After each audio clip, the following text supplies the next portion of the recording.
Why is it that I can still see him in this last scene? So it didn't really, it didn't make sense to my mind. So that is where my curiosity started. I was like, how are they doing this? Hata tusianze na like films that do CGIs, or films that do just the most absurd things, or akina James Bond, who are literally flying with jets and they're outside the aeroplane and you can't understand what's happening. So that's where my curiosity started. And over the years, because of course our parents do not understand filmmaking, they don't understand the curiosity of a child who's really into filmmaking.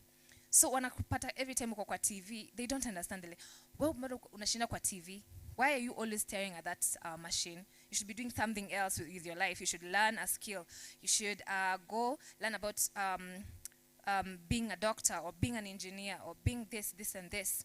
But isn't that the sad part of being an artist? No one understands us. Sinukweli. Like no one really understands what we want to do or what we are all about. So that's where my curiosity started. I fought a lot with my dad, but right now he's telling me that now it makes sense. All the fights that we've had of you, always just being on the television, being very curious about how films are made, and learning things through YouTube and learning through the workshops that you go to, now it all makes sense. So yes, so filmmaking is a really, really big part of my life. And just before I touch through what I'm supposed to speak to you guys today, I want to kind of just touch base on where it all started. So when I was in uni, I was a very passionate student. You can only imagine. And I'm the kind of people who, when I want something, I will make sure I do it, regardless of how or when. You understand? Like, I'm the kind of people to take action. And I say, if I want to make a film, I'll make this film. Where the equipment is going to come from, where the story is going to come from, where the people who are going to help me make this film are going to come from, I have no idea. But this film is going to come to life, and I've set a deadline. So I'm going to make a short film by September, yeah, and it's going to be ready by October, and people are going to see it by November. So how it's going to play out, God knows. You understand? So I was that kind of student, and that really helped me because I made a lot of films when I was in school. How? Guess we'll find out. Sindio. So me now making all these films, once you've made a product, you're like, okay, so I've made them. These are my films. I can name all 3 of them. I have them in my hard drive. Now what happens next? I've spent so much of my time, you know, working with the camera guy, working with the script people, working with this, and this. I'm a director myself. So I'm working on all these pieces. And every day you ask me, I'm always busy. But what next? What happens after I've made these films? You understand? And all the toil. Do I get anything in return? Do I get to support myself through my art? That is the question that was lingering in my head for a very, very long time. And when we decided to make our feature film, Mistaken Identity, for those who have watched it, that is when now I drew the line. I drew the line and I was like, I'm not making any other film if I do not understand where money is coming from through this film. You understand what I'm saying? Because when we are students, we are very passionate, and that is very, very amazing, because that is where you start. You make a lot of films, you grow on your skill, and then from there onwards, you decide how you're going to commercialize now what you have. You get, and this is now why I found myself in the distribution space, because I want to know where the money is. I already have the skill, I already have the passion, I already have everything that I need. Right now, I just need to know how I'm going to get the money. And that is now why I am here today. So today we're going to be speaking about distribution and marketing. So what is distribution to you guys? So film distribution is just basically making a film available to the public. Imagine, it's that simple. It's that simple, or is it? Because when you decide that you've made a film, yeah, you have it. It's here with you in your hands, in your hard drive. How do you make your film available to the public? There's so many ways right now. There's so many avenues that you can do, that you can take to achieve this. But now the problem is, we as filmmakers, as we are right now, we just do not have this strategy. We know all the hows, how to do this, how to do this, how to do this. But now the strategy of actualizing what we have in our brains is the challenge. You understand? Because now for like Brian and his team right now, to have you guys all here, I know they've worked hard to invite you guys to come here to this place today. Sinukweli, you had to be told. Sinukweli. And also you as the audience, you had to want to come. True? Sinukweli, no one has forced you here. Ama walimu wamewambia mkikosa kuja mtapata nini? Mtatolewa marks kwa cut. Ameinua mikono. So what I'm saying is true. You wanted to be here, true? Now imagine now the act of now convincing people to come watch your film. It's not that easy. And there's so many things that you need to put into consideration. Na hapa ndio watu wanachokeanga. But don't worry, because now, if you have the willpower and you really want to make something out of your film, you're going to do the most impossible thing ever. And I'll give you an example now with Phil and Abel, and everyone knows their stories. Sinukweli. So there's so many types of ways on how you can distribute your film. We have the theatrical, where kila mtu anajua. See, everybody has been to a cinema before. Na kama hujai kuwa, akiinua tu mkono. Okay, atutakuibisha. But it's okay. So we have cinemas here in Kenya. We have Anga Cinema, where I work currently. We have Garden City, the Century. We have one at Sarit. We have one at Junction. We have so many cinemas. We have our own branch at Panari. We have so many cinema halls right now in the country, which you can access. So this is where you go see films. Sindio. And then now we have non-theatrical, which is now the platforms like Netflix and Showmax and all the others. We have now home entertainment, which we consider TV, local television. And now we have the digital space, which is the YouTube and Instagram and all the others. Sindio. All these are mediums where you can find filmmaking. Sindio. Films, sorry. So we have key players who help in these distribution channels. Now here I'm speaking as a filmmaker. Sawa. Someone who has an IP. What is an IP? Does anyone know the definition of an IP? Yes? Yes, thank you. An intellectual property. Sawa. Film, once you've made the film, you have the final product. It is a product. Sawa. So this is your IP because you own the rights. It's your own intellectual property. Sawa. So once you have your own IP, these are the people you go to. We have the sales agents, we have the distributors, and we have the aggregators. Sawa. So this is where the challenge comes in. With the distributors and the sales agents, they usually want to deal with organizations or people who have a system. If you're just by yourself and you want to sell a film, it's not that easy, but it's not impossible. Let's make that clear. Sawa. So with distributors and sales agents, wanatakanga kudeal na mtu mwenye akona system ile enye, if anything goes wrong, if we have any legal matters, they are dealing with someone with a system. Sawa. Now what does that information now translate to us now? Because now sisi ni students. Sindio, sisi we're still at the beginning stage. Sawa.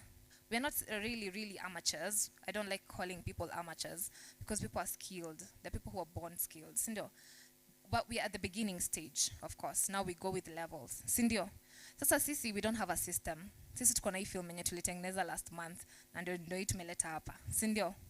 What now do we do? How do we distribute our film? Now let me give you an example. For us, we did Mistaken Identity for our final year project. And what we did is we made sure that this film is our own IP. We made this film for the school project, but we knew this film had a future because we put in blood, sweat, and tears. Trust me when I tell you. We went through the worst of the worst as filmmakers to make that film. And then now we decided, because this is a really, really IP, and our names are on it, and we made it with our own money, then it's ours. So we went to KFCB, and we paid for the ownership of the film, and sasa situko nayo, we have the papers, sindio? Now with this, once we were done submitting the assignments, we were like, now how can we make money out of this film that we've made? As students who cannot now go to a sales agent or distributor and say that we have a film and we want it to be distributed. So we needed to find ways on how we can make this money. So we decided with a film premiere, which was the best decision we ever made. Let me just elaborate on that. Because when you decide to do a film premiere, it's not easy. Because when you come to like a distribution avenue like Anga Cinemas, we're going to tell you we charge 20K per hall for you to exhibit your film. We also charge the foyer. We also charge this, and this. But for our students, jamani, what do you mean we need to have 60,000 shillings for us to showcase our own film? You understand? But now, what you don't understand is, what are you going to gain from that? You understand? So we decided, okay, sawa, let's give it time to cut after your pesa. And then we were very ambitious. Like I've told you, I'm a very ambitious person. When you tell me that, you know, students tunawapatianga tu one hall, juu tunajua hata hamwezi jaza your hall. Hey, mimi nani? Mimi as Fabi, as you're seeing me here, I'm like, you know what? Give me 3 halls. I'll look for that 60,000 shillings. So what we did with my producer, we went and looked for that 60,000 shillings because we knew we had something really nice, which is our IP, and we knew we can garner an audience to come and watch this film. Sasawa, because we were hell-bent on making money out of this film. Sasawa. So we did a lot of marketing the months prior to the showcasing. And then, voila, tukajaza all 3 theaters. So it was something that was completely unheard of, but we were able to do it. But because we saw ourselves doing it. You see? And that is now when I realized we limit ourselves. Sisi wenyewe ndo tunajiekeanga hizo barriers. Tunajiambia ati, oh, you know, hata watu watakuja, tunaweza kuwa tumetengeneza something really, really nice, but people aren't even going to come. Who said? You're limiting your beliefs and you're limiting your God. And you're also limiting your strength as a filmmaker. And also, that drive that is making you want to go get that money. Sawa.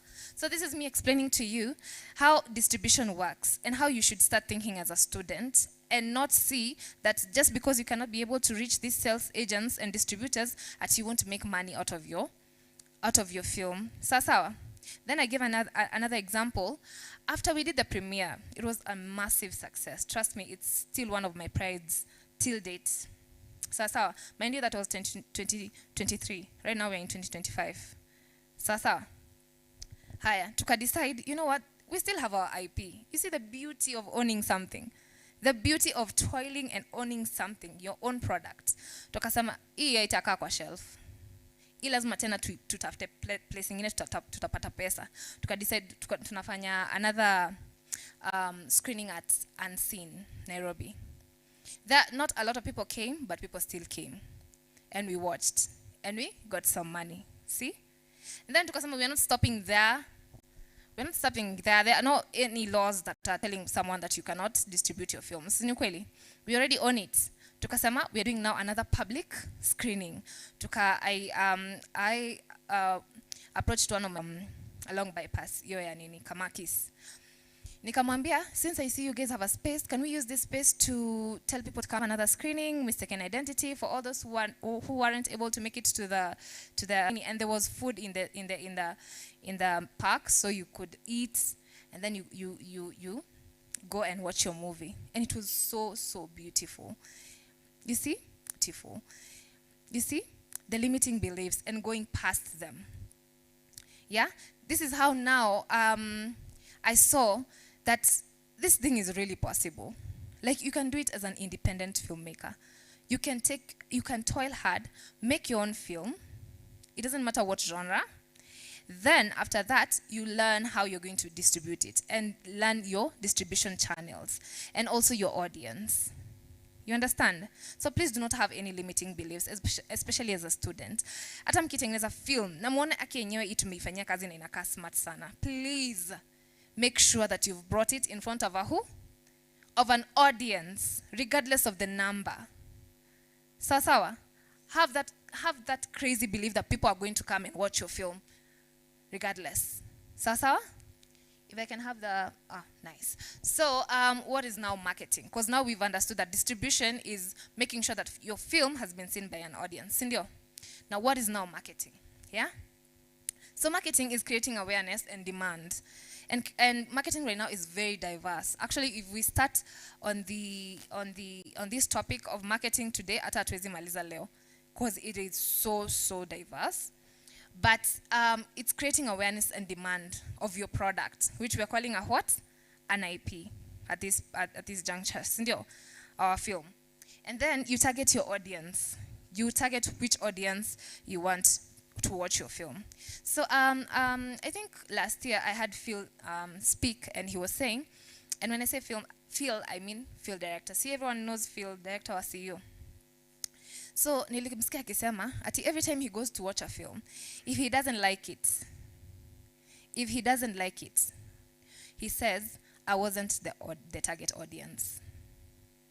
I wasn't the target audience of this movie. Ni wangapi hapa tuliwatch movies sijui za Nickelodeon when you were young, na Disney. Na right now if you go back and watch it, you're like, what the hell was going on here? Because it just doesn't make sense. You understand? Because when you were young, ikitu ilikuwa inakubamba, designing, like you can't even understand. But right now as an adult, you go watch it and you're like, hapa yenyewe tulichezwa. Why? Because right now you're not the target audience. Now take a child who was your age to go watch that movie. Uone vile atabambika. You understand? So what do we mean by target audience? When you make your film, who do you want to come watch your film? Who are you making this film for? Are you understanding what I'm saying? Because with marketing, and this goes through all industries, if you do not have your target audience, that is where now all your efforts go in vain. Because if you're marketing to everyone, and you don't have a specific person you want to sell to, then it's in vain. And it works the same with film marketing as well. So when you made Mistaken Identity, we knew we were targeting the youth. We were targeting the university students, and people who are between the ages of 25 to 35. Tulikuwa 100% wangebambika na hii movie yetu, because it had action, it had some justice scenes, it had emotional action film. You understand? So understanding your target audience. So kama umetengeneza horror, don't go and market it to someone who's in university, because they won't want to see it. No matter how much you try, no matter how much you sing and you cry in front of them, they still won't want to watch it. So you make your film and know, okay, so in film, it would augur well with university students. So our university students ndo maybe wanezenda unaona amepull sister yake anamwambia kuja to watch hii film it's okay. So target audience is really important, and this is something that you figure out on the early stages of your film making. So if you've already written the script, hapo ndio mna decide, okay, this is the target audience of this movie. So hawa ndio tuna target when we are marketing. So if you're making a reel, if you're making any marketing material for social media, you know this is the age bracket that we are targeting. Hao ndio ukiwapata, you've already succeeded, by the way. You don't have to have the entire world see whatever you're doing. Sawa, we underestimate the small things, and they are the ones that matter. And then now we have this positioning and branding and visuals. Of course, when you're marketing, you have to have something really, really nice for people to see. Just because you have a film and you've decided to let out a small clip about it, doesn't mean that that clip is interesting enough for people to want to watch your film. You have to be really strategic with how you plan your marketing material. What you call something captivating. Like I liked what Filamu team was doing with their marketing. You would see like with a phone or with the papers, you know, like it was so beautiful because it was something really fresh. And it for me, it intrigue. You understand? And I'm 100% sure some of you were intrigued by it. Sinu kweli? It wasn't just a paper written, okay, mkuja Filamu Fest, by the way, si ati. You get, it was something really well done. Being very strategic with how you market your things. And now, because we are talking about film and movies, our marketing materials are trailers, posters, and BTS. Let me tell you, how many people know Alan Bosire? If you've ever heard of Alan Bosire, just one person. Go look up Go look up Alan Bosire today. Actually, if you can, if you have data, Mwangale to Sai, he's on IG. So if there's one thing that we've suffered with here in Kenya, it is our trailers. My goodness. And it's because it takes time and it takes effort to come up with a really good trailer. But Kenyans, I don't know what to do. But Alan Bosira has mastered the art of making trailers. And right now he's making trailers for very big Netflix films.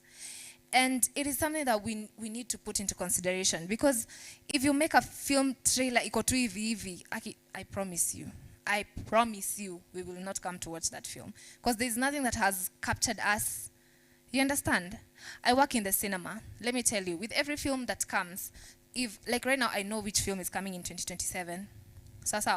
So if there's a film that is coming in December and their trailer is already out, itacheza kwa the big screen, sindio? I will automatically tell you if this film is going to do well or if it's going to do bad in the box office and their ratings, just because of the trailer.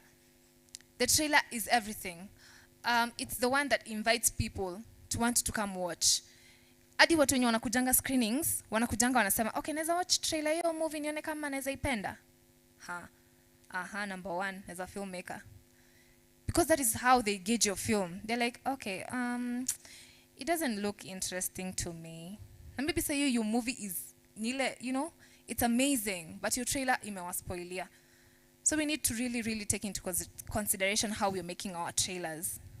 Okay? Please look up Alan Bosire. And kama unaweza, please do not fear. Text him. Inbox him. Mwambie hata ulisikia tu Fabia amemtaja. Yeah?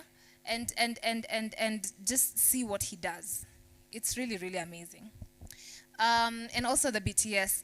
Okay, since Kitambo, filmmakers have always hidden how they did their BTS, especially Hollywood, because they didn't want people to know, because they always wanted people to have that zeal when they're coming to the movie. Wasijue vile ilitengenezwa, so that it comes and blows their mind. You get? And then years after, now after social media, is when they realize that people actually are interested in BTS. You understand? Like me, I really wanted to know how Jack was alikufa. You get? Like the Titanic thing really messed up with my mind. I wanted to know how this film was made. And to date, James Cameron is one of my best directors. Because when you see the planning, when you see how the sets were made, when you see how that scene of the of that ship going down the water was made, it just opens something in your mind. And it makes your creativity, it challenges your creativity. And you're like, okay, sawa. It wasn't just done evil, it was done really well. So the importance of BTS is people now even feel more connected to your film. And you people, like it makes your audience connected to the people who made the film when they see your toil. You know, people fall in love with the why and the how. Like, they fall in love with your passion, the passion that they see you putting into your work, not your work itself. You understand what I'm saying? Like, if someone like Steve Harvey comes and stands here in front of you guys, it is not because of his jokes that uta feel a connection to him. It is how he's able to effortlessly bring out those jokes that will make you connected to him. And that is now what I'm saying with filmmaking. So don't ever underestimate BTS. Anytime you get, put it out there. Let people see how you've made your film. Trust me, they'll feel connected to it even more. Sasa. And then now publicity and premiere events, like I've said. If there's one thing I can also say, I don't know if there's anyone else who has premiered their film here, but the best feeling in the world for a filmmaker is to see your film on the big screen. I promise you. There's nothing that can beat that. You can watch it on these TVs. You can watch it on a projector. You can watch it anywhere. But if you watch it on the big screen, hapo ndio mtu anasemanga una feeling ni kama umemake it. And then you have an audience to top it off. Like I can even go home and tell my mom I made it. Like I've made a product and I've taken it to the cinema and people have watched it. Isn't that amazing? It's like any other industry. Kama watu wa nini nakuliwangwa sana. Nini? Okay, let's go with a product that everyone here has interacted with. Kitu kama Blue Band. Sindio? If you take Blue Band, it is a product that has been made. Sindio kweli? It has been marketed. And then it has been sold. Sindio? Once that the owner of that product sees it in someone's home being used, that is the ultimate. That is the ultimate step. Sindio kweli? When you see your product has reached your audience, it is the most amazing thing. So for you guys, what I'd advise is strive to make your film and let the audience see it on a big screen. Sasa, trust me, you will never feel anything more exhilarating like that. Okay? If I can have the next slide, kindly. Okay, so we have the traditional and the digital marketing. Kitambo, everything was done through TV. Sini kweli? Because that is what we all had. The phones weren't that hata zilikuwa zimekuja bado. So we all relied on television and newspapers. Our dads used to work with newspapers everywhere, sindo? Because this is where they got their information, true? But times have changed. Right now, information is everywhere. We have the phones, the iPads, the laptops, the everything. So, as a filmmaker, you need to take advantage of these things. And like I've said, you already know the how. Everything that you want to know, you already know the how. So you already know if you want to market your film, take your phone, make reels, post. If you want to market your film, like if you know all the hows. But now the problem comes in when it's time to actualize it. So now we have mediums like social media and influencers and email and YouTube ads and all these cross-platform promotions. They're all at your disposal. But now the question is, why are you not doing it? Why are you not putting in the effort? You understand? And I think it all narrows down to your IP. It all narrows down to your products. Are you confident with your products? Ama mlifanya tu hivi hivi mmalize. You know, by the way, I am someone who's been in so many film sets and I continue being in them. And trust me, I know inafikanga ile point yenye mnasema ikitu tuishe tu. At this point, it's not worth risking our mental health. It's not worth drying out all our pockets. Sinu kweli?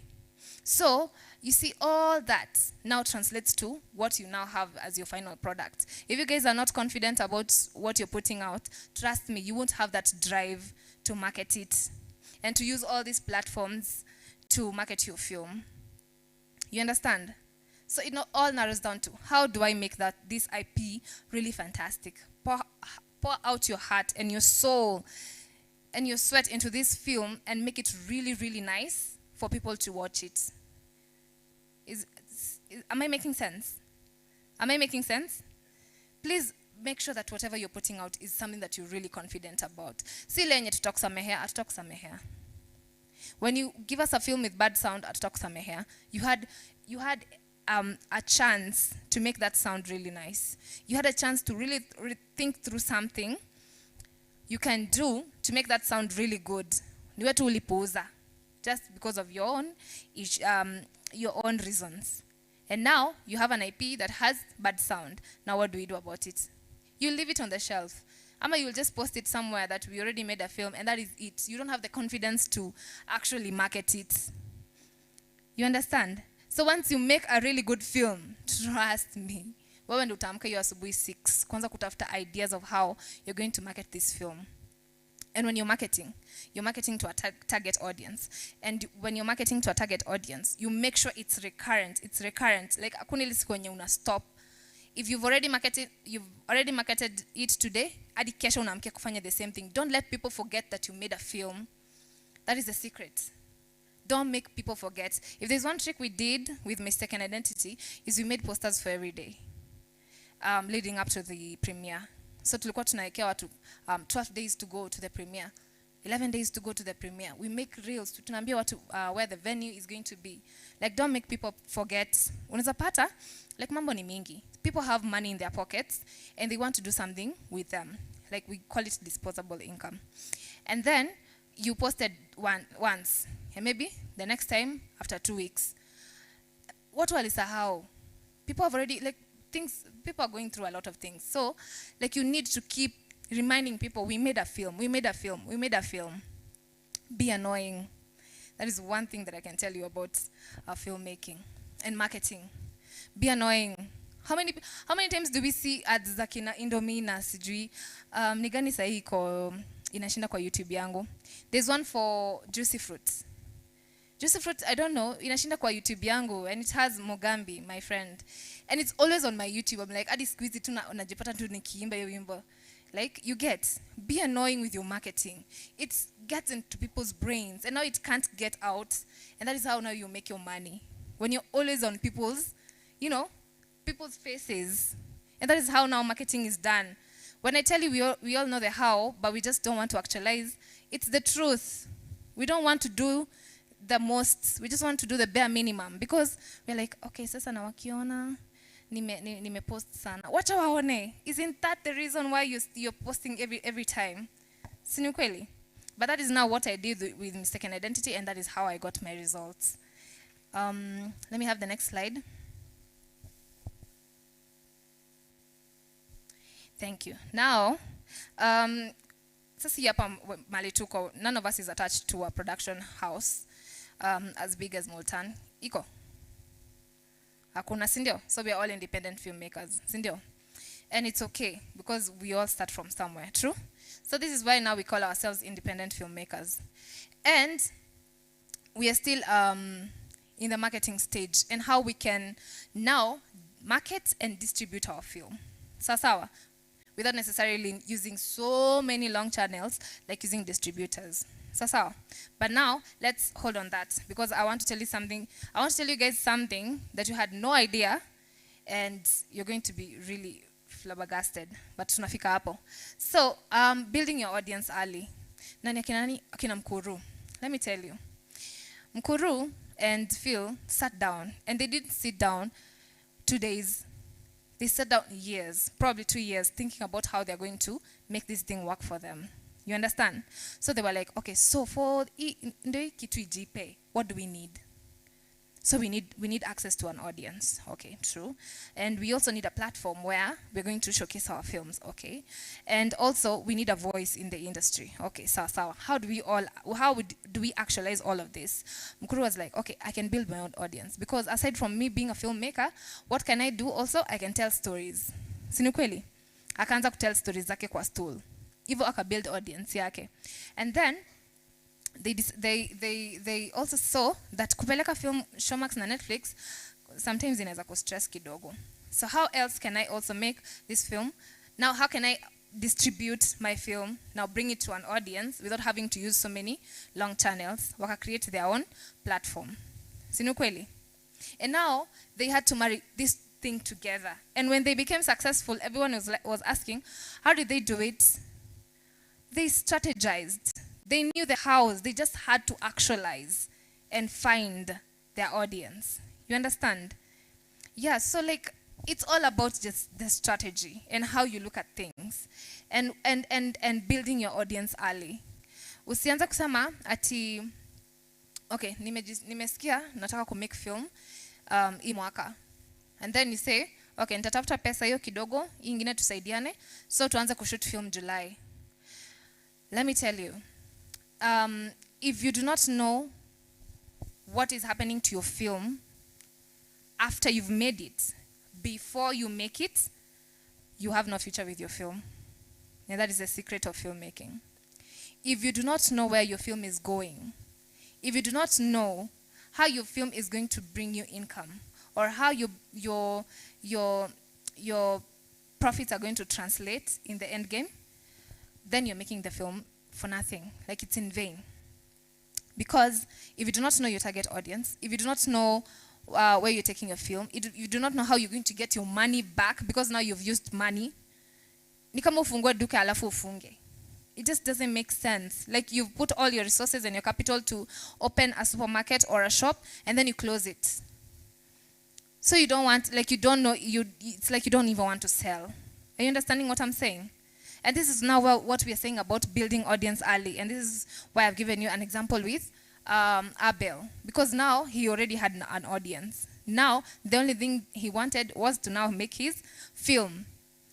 Now, after making his film, aone venye, this audience that he already has can now access the film. And that is now how he made the platform.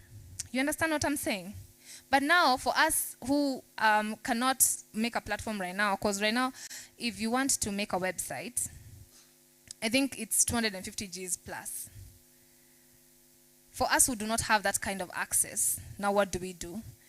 Building audience early, you start telling people about your film very, very early in the process. If you already have your script, you start making content of how you're telling people there's a film coming.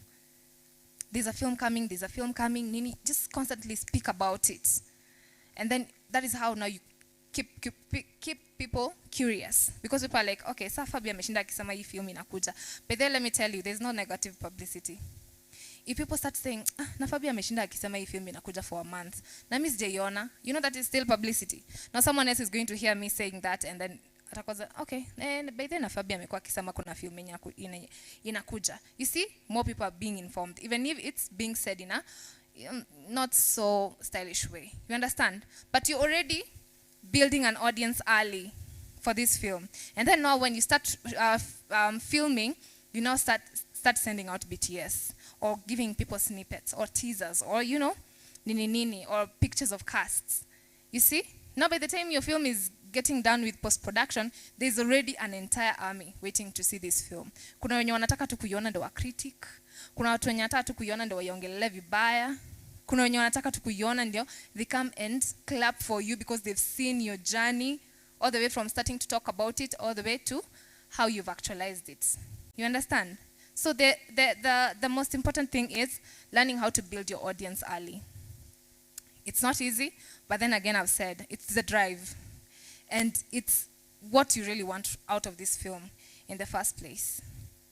And then now we can touch base on crowdfunding and community support, which is not also always easy. But there's a film that premiered, was it this year? Yes, this year in February. It was called It's a Free Country. It's a Free Country. Watu wawili. Gosh, see what, mlisema nyinyi filmmakers? What are you guys doing online? If you're not following what other filmmakers are doing? Wow. Okay. So the film is called It's a Free Country. And do you know what? This film was crowdfunded? Like the entire budget. They started making noise about this film and telling people, guys, tuko na hii script noma kabisa, but hatuna do. Na tunataka do. So what you guys are going to do is, kuna hii M-Pesa till hapa, like tusaidie to make a film. And the entire film was made out of the money that people pulled in that crowdfunding thing. So it's possible.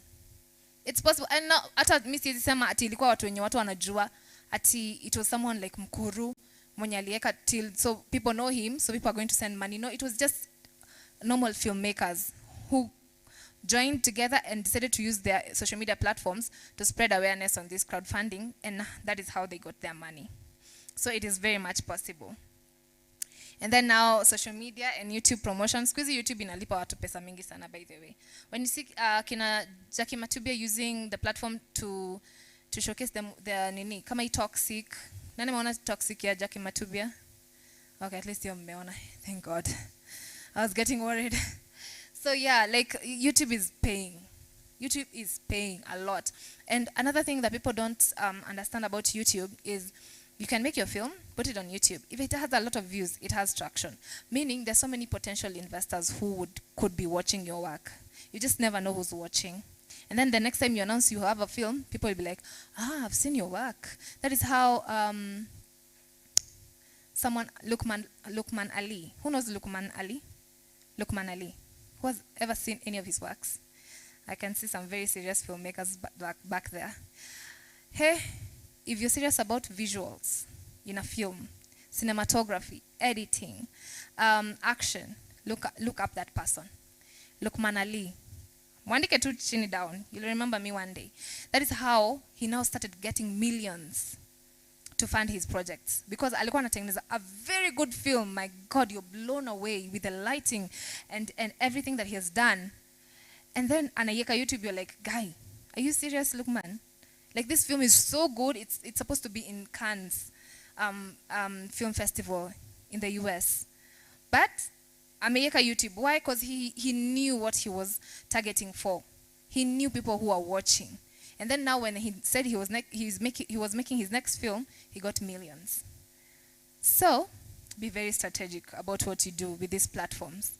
Anyone can do anything. Just figure out what you want to tap in and do it aggressively. Very, very much aggressively. And then now you partner with local cinemas and streamers. I've been waiting for this point because now I work there. So at Anga Cinema, we have this initiative where we're trying to build a cinema culture, but also tapping into the local cinema, the local film productions. You understand what I'm saying? So we are planning to have a local cinema week. If you have a film, take advantage of that platform that we're going to initiate in like a few months. We're planning to have it on September. But so basically, we're going to have a local cinema week where the cinema will only show local films. So if you're a filmmaker, that is also an opportunity to tap in and make your work known. Sasawa, not just to filmmakers. If there's one thing I'm sad about Kenyan premieres is 90% of people who come for those premieres are your fellow filmmakers. I'm like, were you making this film for your filmmaker friends, or were you making it for an audience? And that is how unajua tumebant. Hiyo ni bant number 1.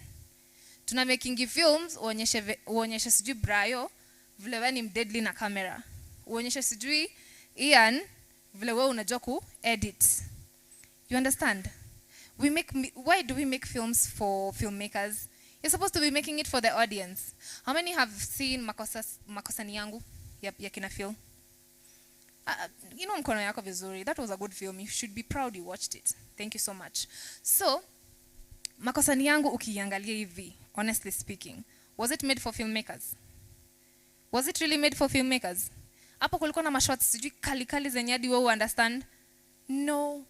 It was just a beautiful story told so beautifully and so effortlessly. You understand? Because Akina feel they've already understood these things.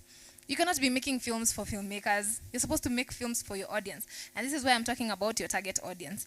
Akina Mkuru walikuwa wanajua wanatarget akina nani. Because when they decided to have that premiere, what did they say? 18 and above. True? Si walisema hivyo? Ungeenda uko na your 15-year-old or unto you. Because it was already communicated. This film is for 18 plus people. Period. Because they knew who they were targeting, even with the information that was in the film, what they were trying to tackle. These things are happening. They're trying to talk about things that are already in society that people don't want to talk about. Sinukweli. Because there were some scenes upon nilikuwa naona and they were like, are you sure guys we want to say this? But yes, these stories have to be told. But you see, they knew their target audience. And that is how now they were able to make such sales. Imagine selling out a space for 6,000 people. 6,000 people. Now watu walikuwa wanalipa how much? For Makosani Yangu, when you walienda Sarit? 2,000. Imagine 2,000. 6,000 people paying 2,000 to watch your film. Do the math. I don't even have to kind of bring out them. Do the math and see how much Kinamkuru got in that promotion, in that premiere. So that you understand the beauty of strategizing, knowing your audience, and knowing how to market. And also being delusional. Filmmaking haitakangi being, what's the word? Majestic. Like you're trying to always follow the rules. Or you know, they say we cannot do this. Or we cannot do that. No. being just a bit audacious with your film and how you market and how you distribute is what is going to bring you results. Because when you play by the rules, you'll be very disappointed. If I can have the next slide, kindly.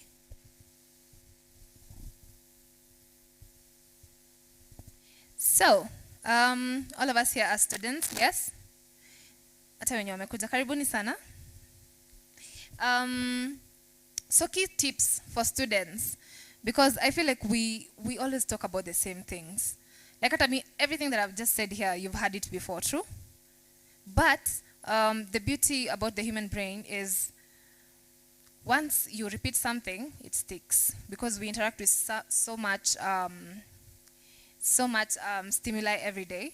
Like sai, to break for lunch, all of you are going to be on TikTok, and then you're going to see like 20 videos. Na chenye Fabi alisema sai leo inapotea, poof, it goes away. But if we continue repeating the same things, it sticks. True? So, key tips for students. So we have, think of your audience while writing, like I've mentioned. When you're writing your script, please know who you're writing this film for. Don't say, oh, you know me, I expect that a lot of people are going to come watch my film. What people? Who are you targeting? Is it university students? Is it high school students? Is it people who are working? You know? Like Dr. Zippy, everyone knows Dr. Zippy. Sinukweli? Who doesn't know Dr. Zippy? So when Dr. Zippy was making this film for women, I don't remember what the name was, she knew her target audience was married ladies. Like ladies who are in their midlife crisis. Actually, yes, that was the name of the film. She was targeting ladies who are in their midlife crisis. And you see, who came for the premiere? Ladies in their what? Midlife crisis. You understand? Like, please just understand your target audience before you make your film. It will save you a lot of heartache. It will save you admission in school. You understand what I'm saying? Please know your audience. It will save you a lot of problems. Treat your film as both art and business. And I think when Brian and his team came to do that documentary of me, I told them, if there's one thing I will preach, and I'll preach forever, I want our filmmakers to understand that I know you're passionate about filmmaking. I understand. I am the most passionate filmmaker you'll ever meet.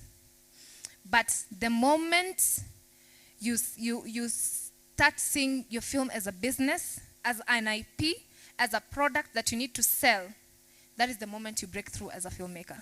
That is the moment you stop being a struggling filmmaker. That is the moment you know what you're doing and your why. Because you can make as many films as you want, but if you do not see it as a business, if you do not see how you're going to earn money from it, it's in vain. And this is why we keep preaching. Please understand that the film that you're making is an IP. It's an intellectual property, sorry. And you have to understand how you're going to make this intellectual property be sold and bring back the money that you used while making the film. Sawa. And also, you learn your basic marketing tools, of course, like I had mentioned earlier. And then you build relationships with exhibitors, press, and festivals. Like right now, how many of you guys have ever interacted with me prior to this event? 2, 3, 4. I can only see 4 hands. Sawa, you might not have met me before, but this is why I'm asking you guys, if you're a filmmaker, what are you doing with your socials? Because me, I can tell you, if you open my Instagram, utaona tu feel, kidogo uone, Sinners, there's a movie called Sinners, akina Ryan Coogler have made a film. Alafu kidogo, ukiscroll kidogo chini, Hollywood and what films they are making, kidogo, niko Korea. Like, you understand what I'm saying? Like, I am so interested about what other people are doing with film and how I can improve myself. You understand? And what other films that are being made, either locally or internationally. You understand? So when I mentioned this point of having relationships with exhibitors, it's very important. Like right now, me, I'm working at Anga Cinema as the cinema business executive, meaning I'm in charge of clients. True? Now, if you have your film, you have your IP that you've done well, tumeongelea doing your film well, sindio? Good sound, good visuals, good story. True? If you have your film and you want to exhibit it in a big screen, who do you come to? Fabi. True? Yeah? But now people don't want to do that. People don't want to create relationships with people. When people always say, your network is your net worth. Yes, your network is your net worth. People you know are who bring the money. The money just doesn't come from you toiling hard and not sleeping for 48 hours, making something that will never see daylight. It will come from who do you know, who can help me through making this film, who can help me distribute this film, who do I know that I can pull strings with.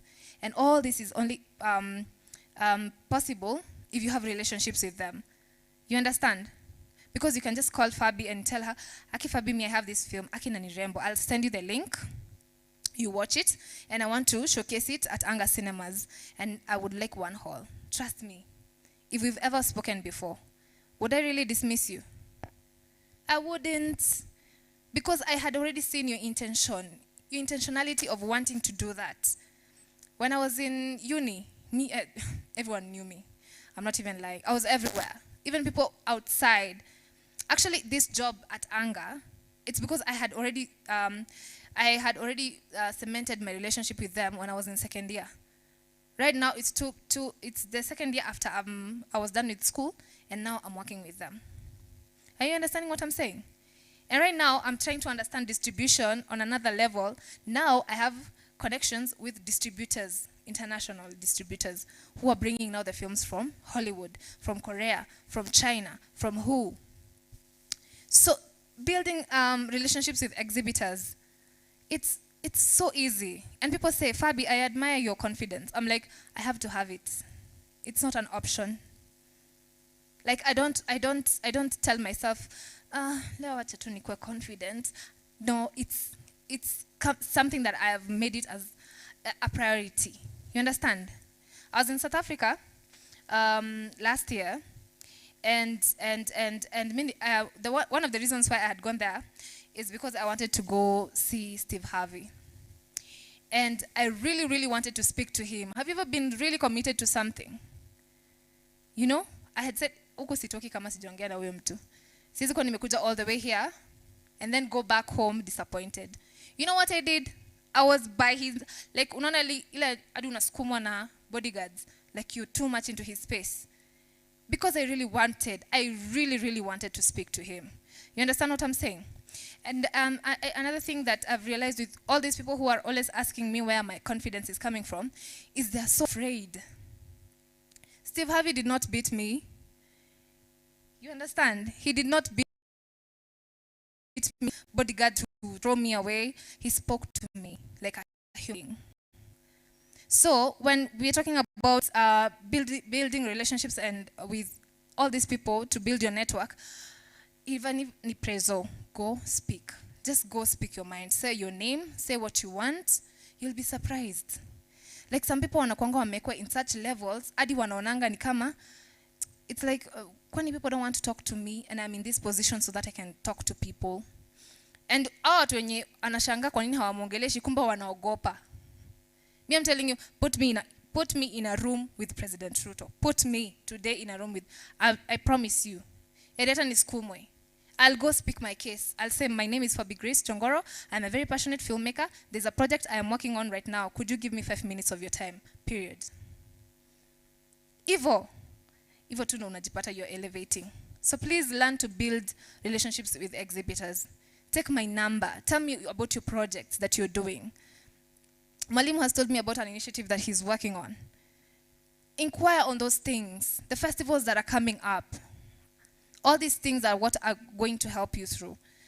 Because leo, I'm advising you on one thing. Kesho utakuwa ushasahau. That fire will have already burned. What is inside you that is driving you to want to do something? Now look inside and see if you're really, really passionate about what you're doing. Can I have the last slide? So, you know, I can speak here all day. and say the things that you already know. Yeah? And we can spend the entire day here. But the only thing that I need you guys to understand is, first of all, distribution is how you make your audience see your work. Regardless if it's in a cinema, if it's in a place like this, if it's on TV, work.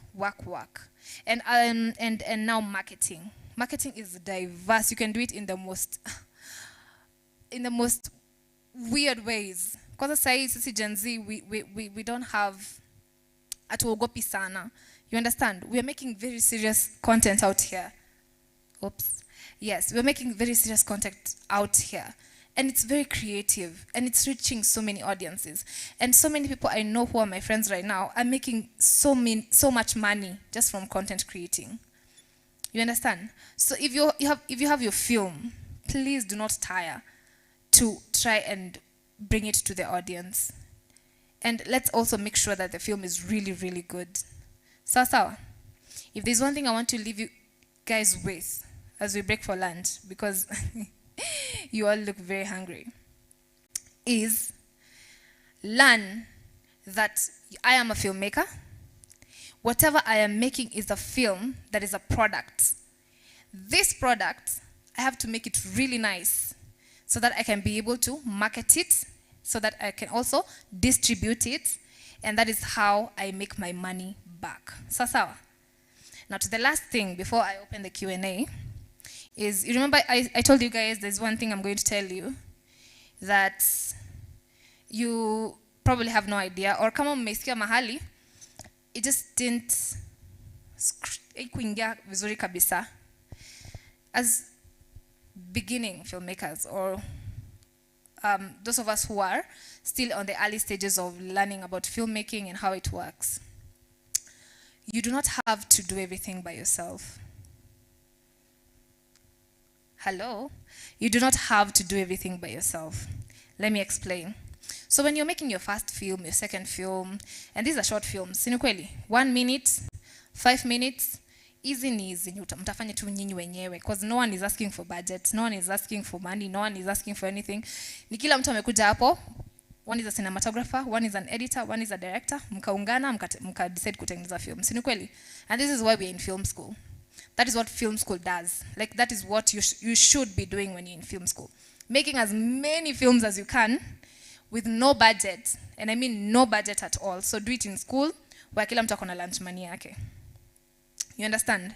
And then it's making these films pole, kidogo kidogo, that you learn the skill. That you learn, oh, kumbe tukiweka hii sound hivi, haita record, ama itachukua all the other surrounding sounds. Ama tukitumia camera na hii lens, haitaweza kushika this shot that we want. This is how now you learn, true?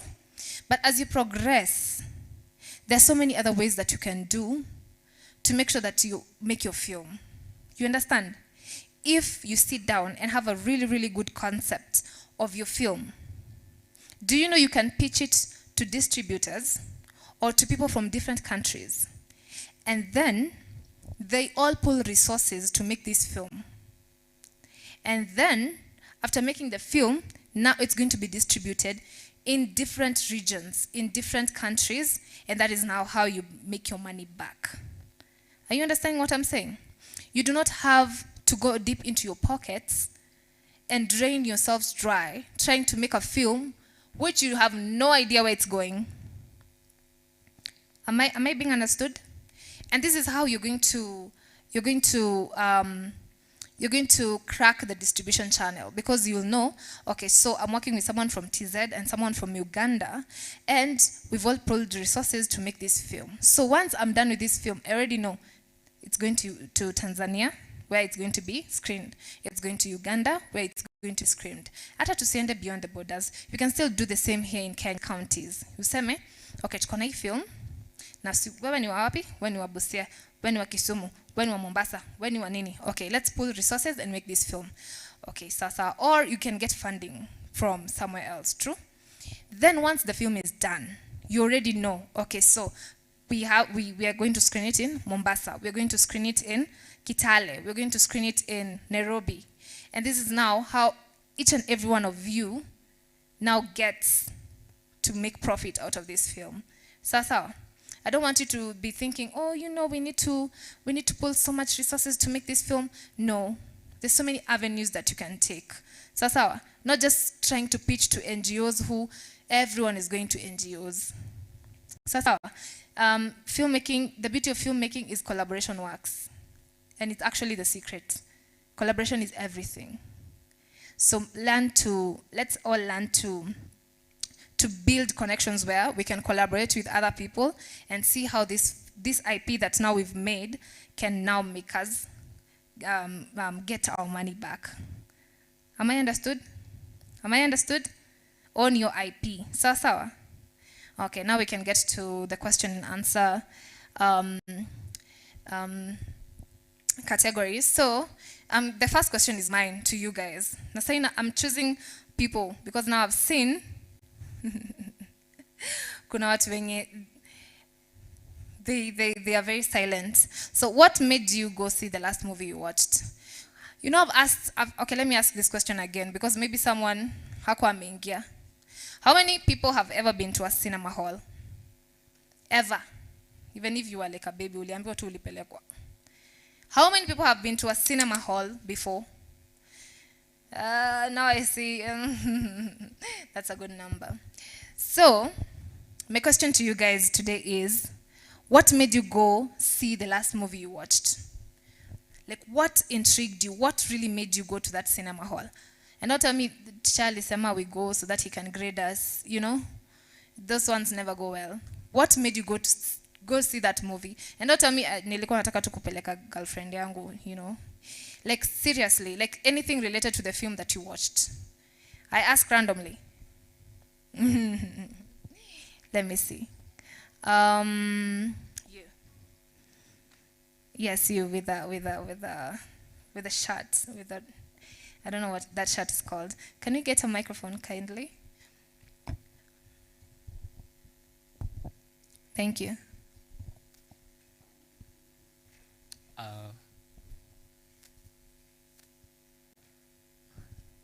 I personally didn't go just to enjoy the beauty of the film, but like my main aim was to network, to know the filmmakers who did this, because I knew the room or the cinema hall will be full of filmmakers wenye ni so good at it, wenye their potential.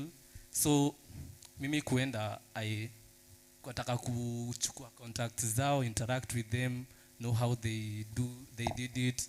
Yep. Well, that's beautiful. Did you tell us your name? Oh, sorry, my name is Erastus. Erastus. Yep. Well, nice. Thank you so much, Erastus. Mmesikia chenye amesema, si ndio? His main reason was to go to network, si ndio? So I'm guessing it was a local film? It was a local film. Which one? Omosh. Wow, that's beautiful. A round of applause for him. Nice. Nani ameona atakawa ni poster ya hiyo movie ya nani? Ya Crazy Kena. Niyo, si ndio? Poster. Hata si lazima ukuwa umeona the movie. Poster. Nani ameiona? Nani ameona hiyo poster mahali? Thank you so much. So that is so nice, Erastus. And this is now what we are talking about. Like, you see, he went to see a local film. And that is so beautiful. I'm guessing you're a filmmaker? Yes. So, that now goes to show that he had a reason why he went for that film. True? And he got something, of course. You were able to interact with those people. A lot of them, Sindio. And was the film nice? It was very interesting, Sindio. And I know you laughed a lot. Sinikweli. Now you see with someone like Crazy Kena, he already knows his audience loves to laugh. You understand what I'm saying? Like he already knows his target audience. And that is so nice. Can we have someone else who can tell us why they went to see the last movie they went? Can we have someone who went to see an international film? Hands, before I choose someone. An international film. This means movie yenye imetoka maju. Si ya Kenya.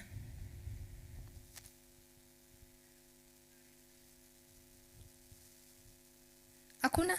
Nichague? Sawa, you with the afro.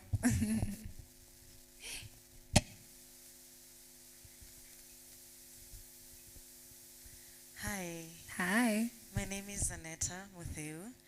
The last international film that I went to see was Barbie. Yeah. The reason I went to see it was because of the marketing. I was already convinced that it would be a very nice film to watch.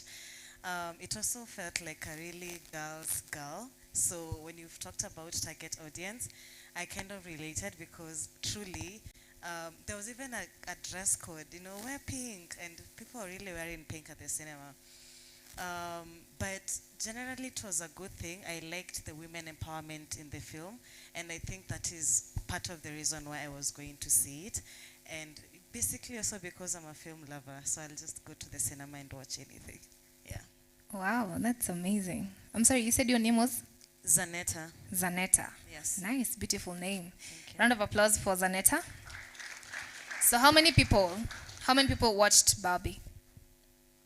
How many people watched Barbie? Hata kama si kwa cinema. Like you just watched it. Mali tu ulitoa hata kama ni watu wa piracy. Mkono vizuri so that I can see.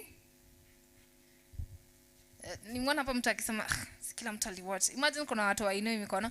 Let me see like your hands. Let me see serious hands. How many watched Barbie? Thank you. So, Barbie was a film that was made and targeted for the ladies. True or false? The ladies who have played with dolls once at any point of their lives. Sinukweli. And now they used that to now portray a message of women empowerment, just like Zanetta has said. True? But do you know what shocked the entire world? Like almost 40% of the audience that watched Barbie were men. Yes. I am very serious. I'm 100% serious. Almost 40% of, like worldwide, of the people who watched Barbie were men. And do you know even the crazier part? They dressed up. They dressed up as Ken. They dressed up in pink. They dressed up to go watch the movie. And this goes to show now how that marketing worked. It worked. And unaweza pata, kuna wenye, they were dragged by their girlfriends. Someone was like, Aki, babe, I have to go watch this movie, Barbie, because, it's for the ladies, nini, and it's pink and there's dress up. So he also had to go. And if you ask him today, he'll be like, that was the most beautiful film I've ever seen. You understand what I'm saying? So with what Zanetta has just mentioned, it's like literally everything I've said in a nutshell. A movie is made, which is really, really, really good. So it's an IP, which has good visuals, good story, good sound. Then it's now being marketed to a certain audience. And then they're tapping into people's emotions because now it's something that you're relating to. A doll that I once played with. So this is now a movie. And then that movie now also teaches us something about women empowerment and how patriarchy works and how all these things affect us in society. You see? It's so beautiful. And that speaks so much to us as filmmakers. And let me tell you, Barbie broke the box office. And they got their money back and they got even more profit. So as filmmakers, there's nothing that can't be done. Sawa. You just do your thing. As unique as your film is, kila mtu hapa anajua Chris Nolan, he makes the most thought-provoking films, but we all go watch. True? No matter how much we're going to be confused, this guy is crazy, I'm still going to watch this film. True? So as much as your film is unique, as much as it's absurd, and you think that it doesn't have an audience, make it. You'll be surprised how many people are weird as you. And weirdness doesn't mean it's a bad thing. Weirdness means it's unique. True? Okay, so just to wrap it up, the last question was, I think I have it here, if you've already switched off the projector. The question was now to you, the audience. But I think we've, just a minute.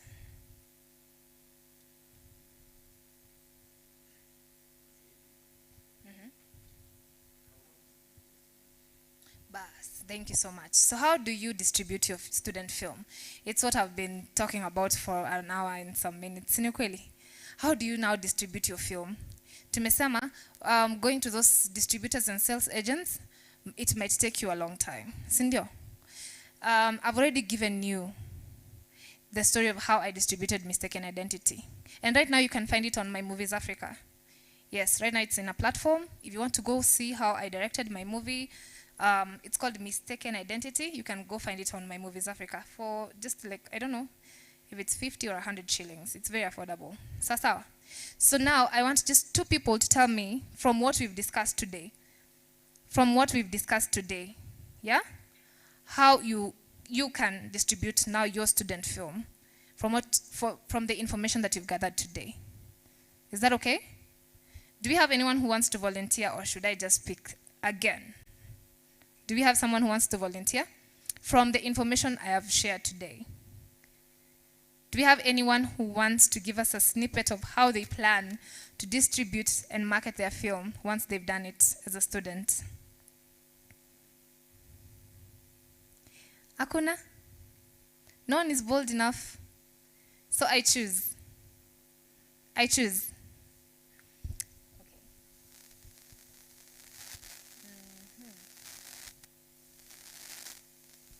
Let me have the guy at the back. Yes, you. Yeah.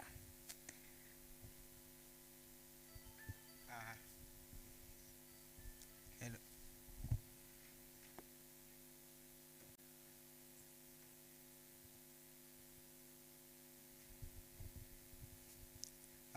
My name is Oscar.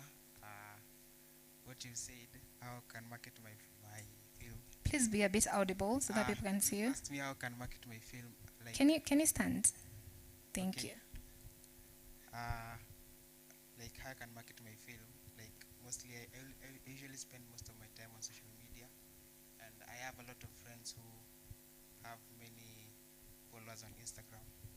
I usually use them to post to, if I want to market something, I usually ask them if they can post for me or what. So that's how fast I can use to market my film. Thank you. Okay, sawa. You said your name was? Oscar. Yeah. So Oscar has said that he will use his social media, which has a lot of followers. I'm hoping it's a lot, to market his film. And then other than that, he's going to use also his friends, true? To market his film. Sindo? Okay, so let me have someone else to tell us. According to what we've learned today, how do you envision yourself marketing your film as a student right now and distributing it? Remember what we've talked about, distribution, and what distribution is all about. Let me see. Can I have the guy in glasses, in the shades? Yes, you. From him?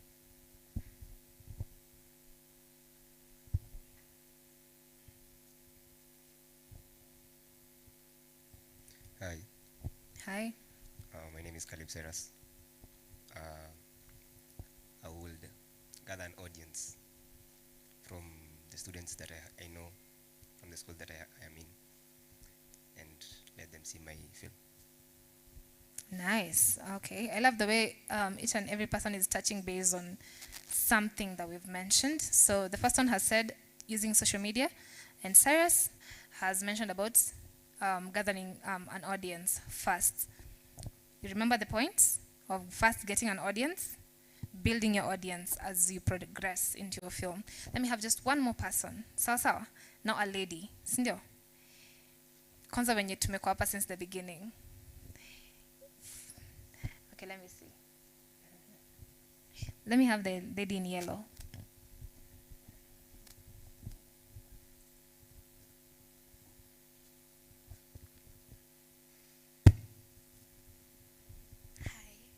Hi. My name is Eunice. We can't hear you. Can you hear me? My name is Eunice Kiro. Among the ways I could choose for marketing, create reels and posters. Posters are so cheap. Like you can create and then you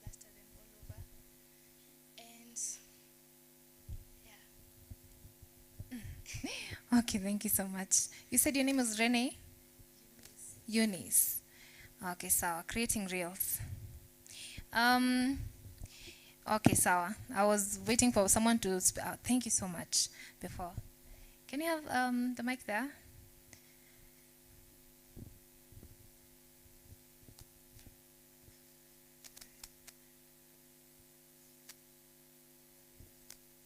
There, it's coming.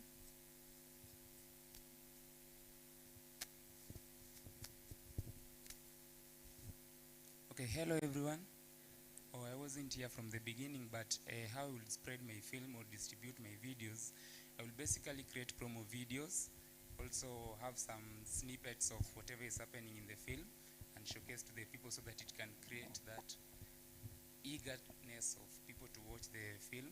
And also, from my crew, we can also create some videos talking about something that is in the film that will make people be eager to watch the film more. Thank you. Thank you so much. I'm sorry, you said your name was? Robert. Robert. Thank you so much, Robert.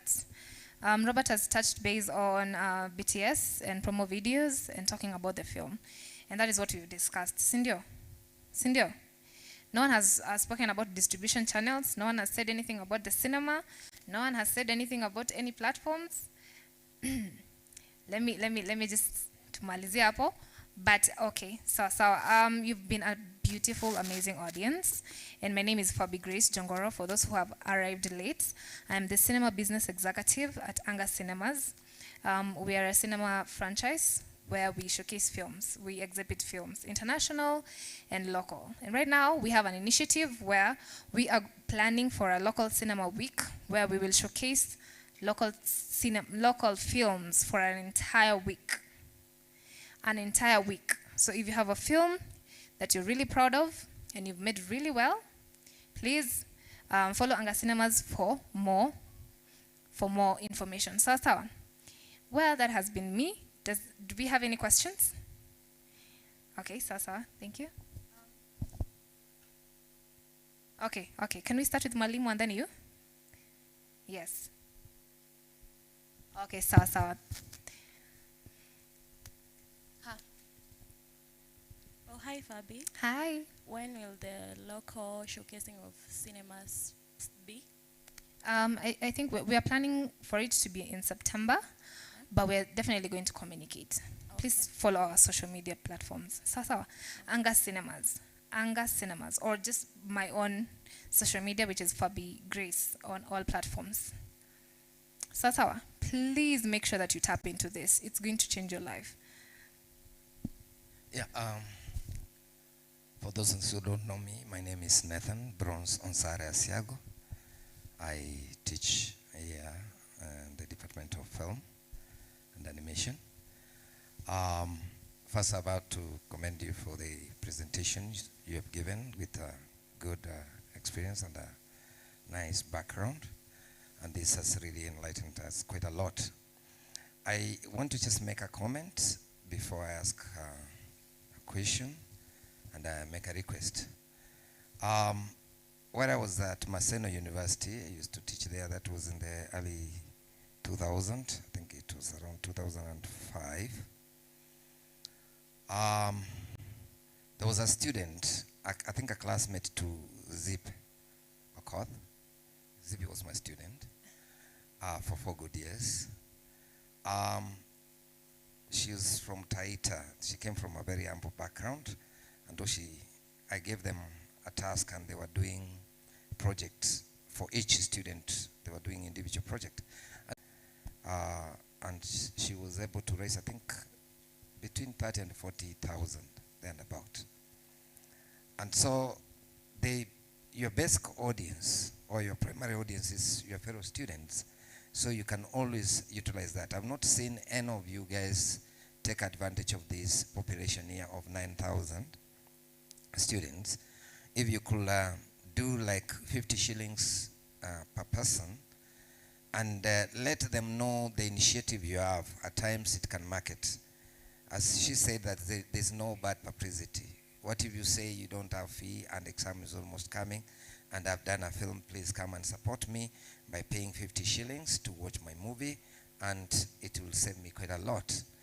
Or you are planning to take some money to some orphanage, maybe you buy some foodstuffs and you want people to contribute 50 shillings by watching the movie, and you'll take 20% to the orphanage, you keep 80%.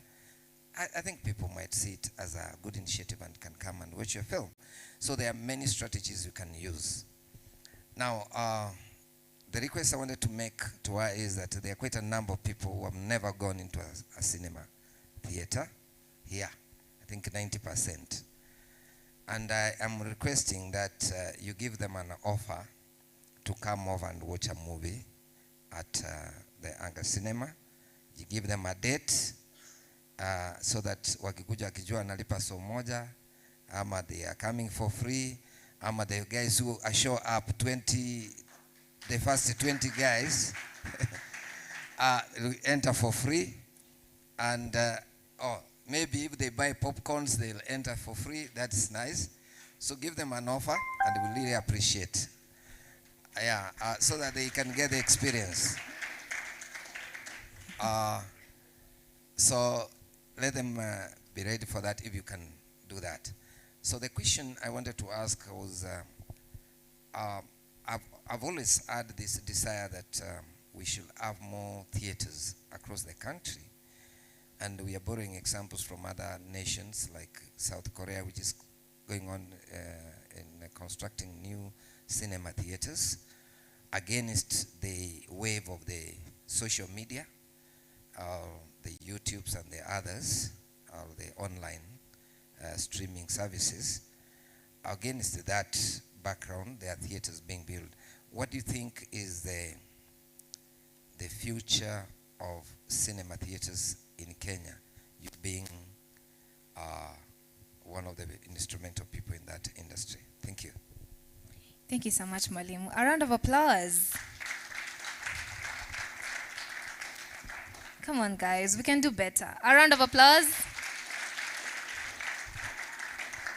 Thank you so much, Mwalimu. Let me start with answering the question. I'm already in this space, true? And if there's one thing that I can tell you guys is, I don't know what's wrong with Kenyans. Because there's one thing claiming that you're broke and that there are no jobs in Kenya. And there's another that you know that you're broke and learning about opportunities that you can tap into. There's a difference between those two, true?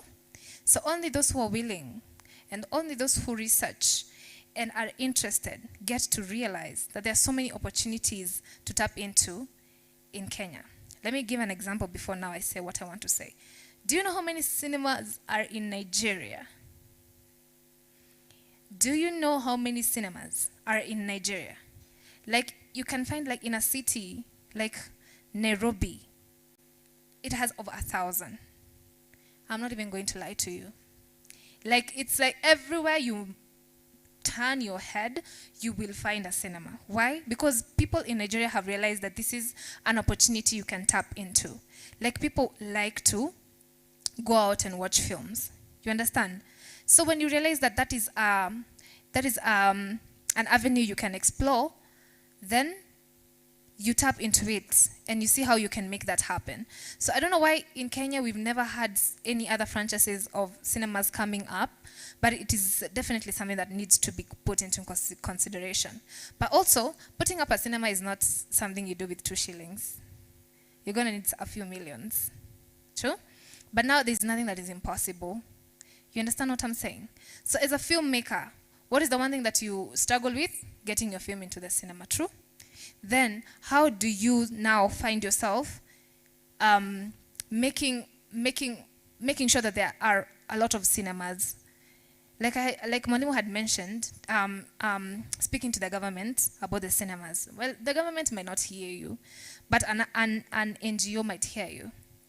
Or some other organizations that they have disposable income, or people who have money and they're willing to invest in an initiative that is going to bring money. So the reason why we don't have enough cinemas in Kenya, I do not know, because that is definitely an avenue you can explore.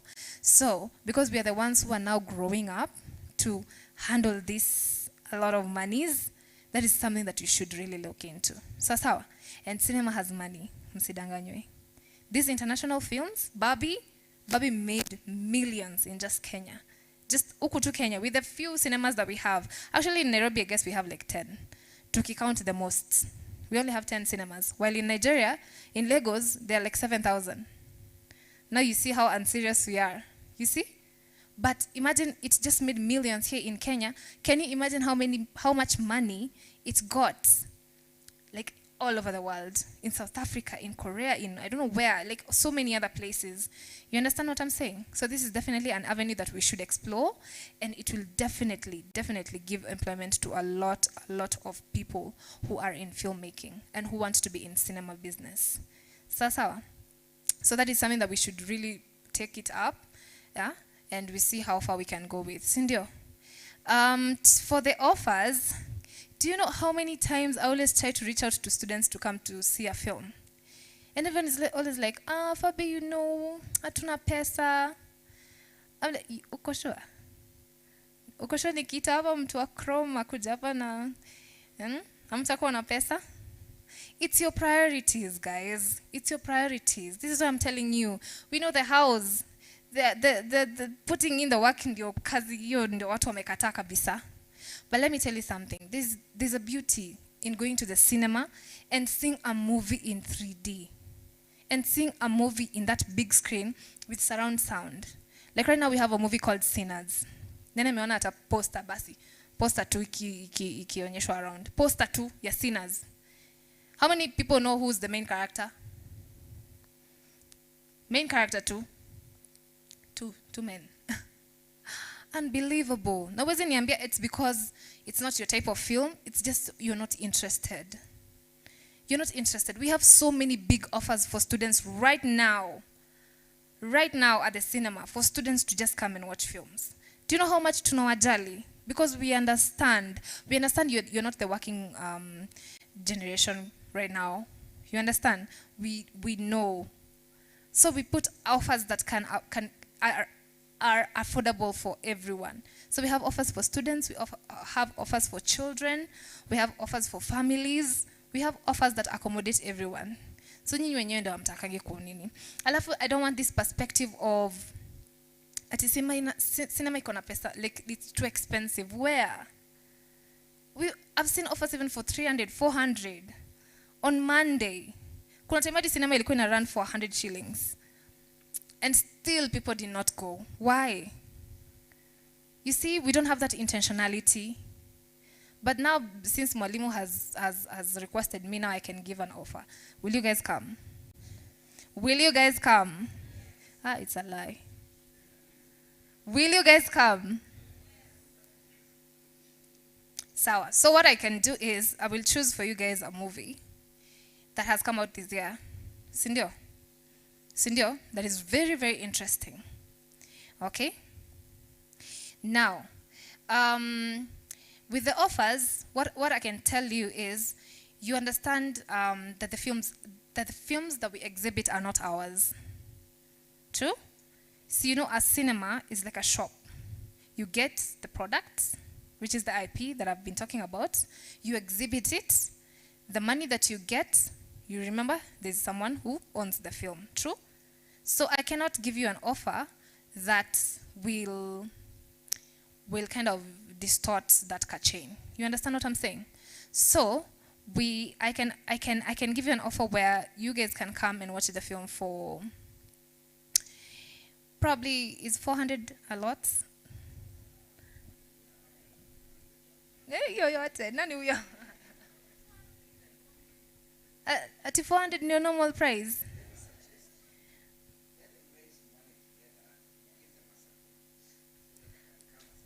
That is actually where I was going. You see what Mwalimu has just said? You know what Mwalimu has said? Umesikia kwa mwisho? Hamjasikia? Mwalimu amesema, you guys collectively changa, you come as a group. And that is very much acceptable in the cinema. You know what that means? You'll just book the hall. You understand? Like you're booking that space for all of you, as many as you are, to come watch the film. And that means if all of you pay it will translate to the amount that yenye ita sustain the cinema kuliko venye nyinyi wote mngelipa kila mtu 400. You get what I'm saying? So kama hapa vile tuko hivi wote, we can say like we are around 30. True? 30? It's more. Maybe someone can just do a tally mbio wale watu wa kunini na macho, count na macho. Alafu useme hiyo namba mbio.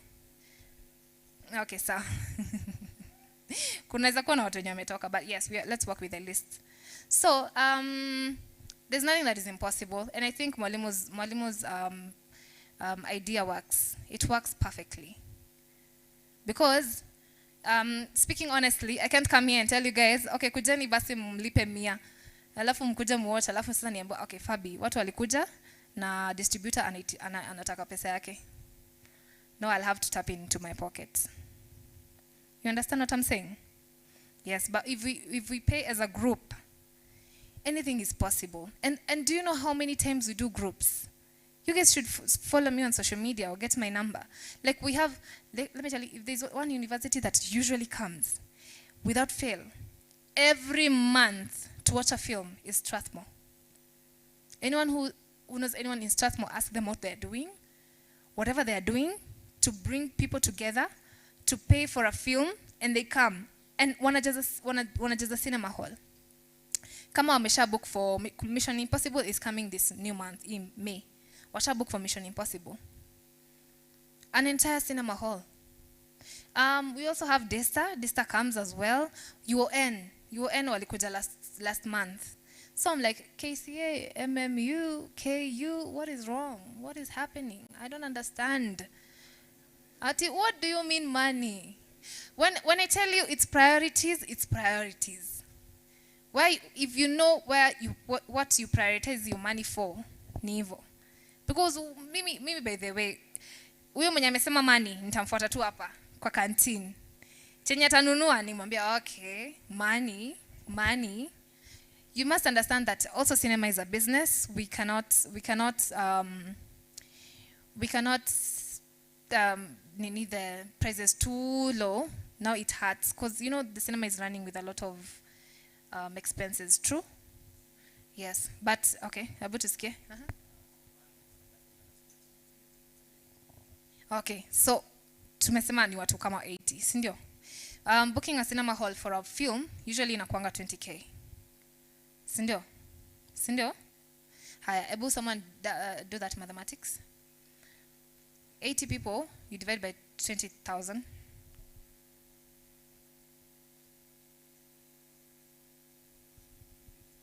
To 50. Is that really that nini? Juu kutoka mali tulikuanga kweli kusema kweli. Okay, okay, sawa. Tufanye hivi because I know there are people who are also going to come tomorrow and I don't know who's going to tell them about whatever we've discussed here, but can we do this? Can we target 100 people? 100 people and each of you to pay 150. Mwalimu amewatetea.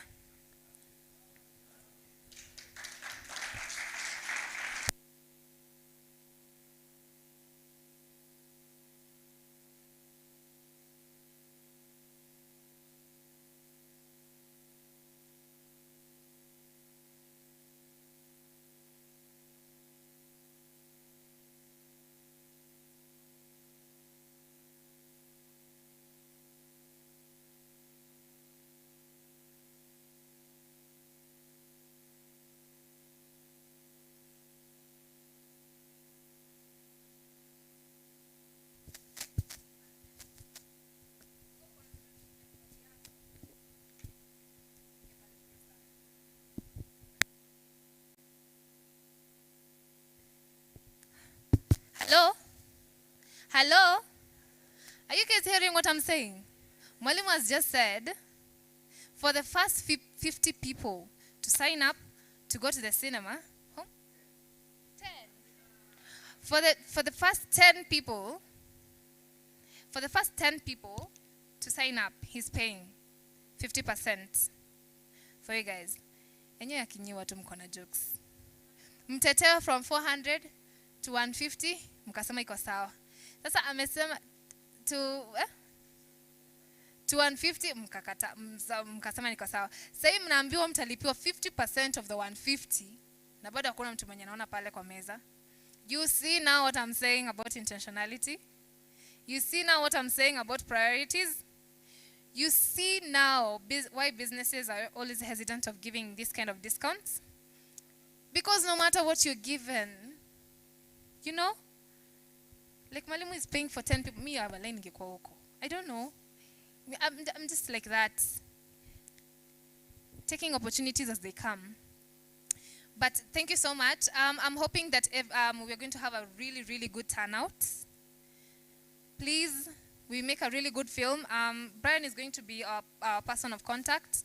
I'm also going to work very closely with Mwalimu to get this done. Power. Then after that, can we plan for more?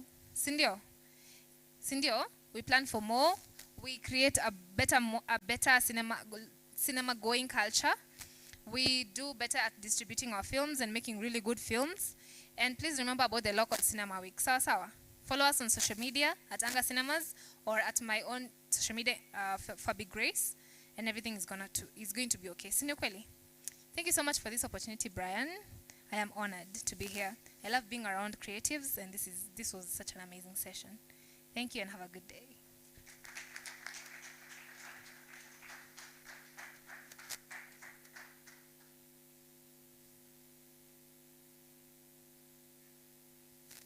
We appreciate so much. Thank you so much. But I want to put you in a spot. Last time I was with you, you promised me, you did promise me. When you'll come with some tickets to just give randomly to attendees who are attentive. So look into that. Usikose. So I'm expecting like 10. If you know you've answered any of my questions, nitafute. Thank you. Makofi kwa hiyo.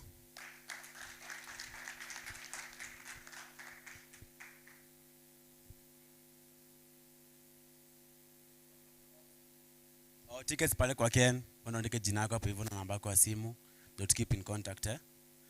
So I think after here tutapatia MC the microphone, a session. Then from there we'll have a break of about 10 minutes. Then screening itakuwa inaendelea. But screening is ongoing. So msene mbali sana. Sawa? Name Azim, na mimi niko hapa kwa Bamba dakika kidogo tu, alafu tuendelee na film production. So select anytime you're ready. Go there.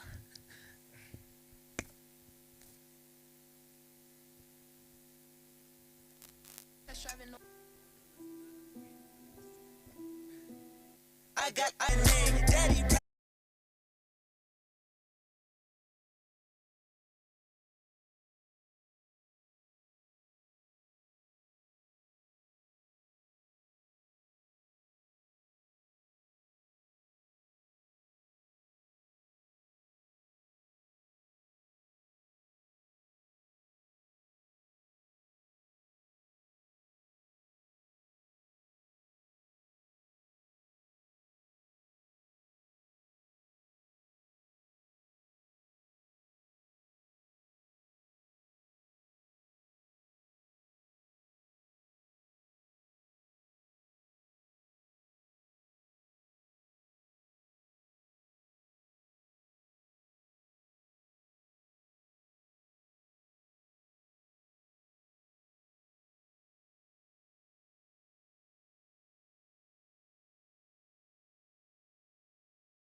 So one of our judges is here. His name is Kilonzo. He's having some errands to run. So just welcome him to come and say something about the festival and about how the films were. So let me welcome him. Kilonzo.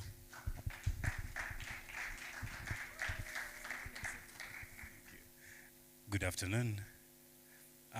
My name is Grayson Kilonzo Nixon, and I am proud to be here today with you guys. It's always wonderful to see very familiar faces, especially when it comes to film. I can see a few filmmakers that I've been able to meet. I've been able to see your work, and I can't wait for tomorrow as you're actually going to go through.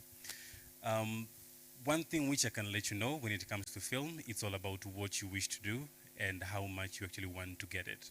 So if we can all put our heads together, I believe we can be able to come up with very brilliant films which can even cross borders. It can go to Tanzania, it can go to the rest of Africa.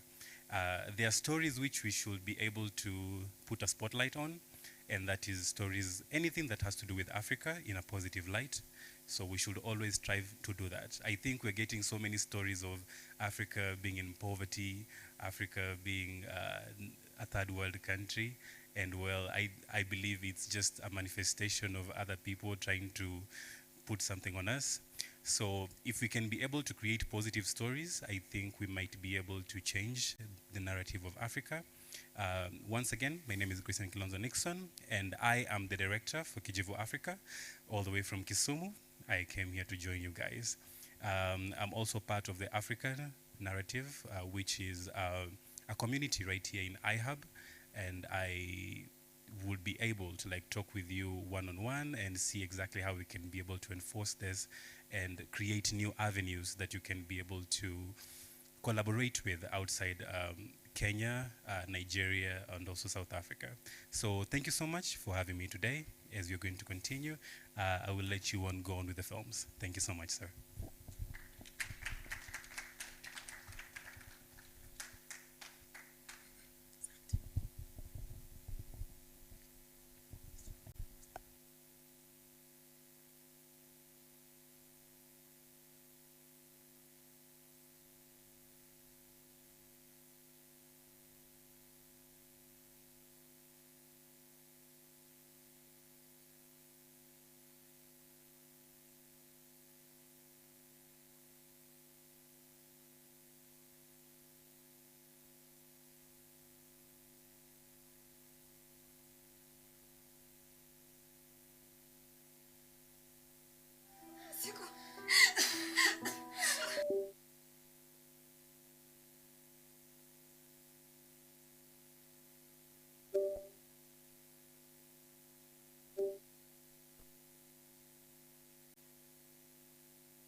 Oh, I took your hand,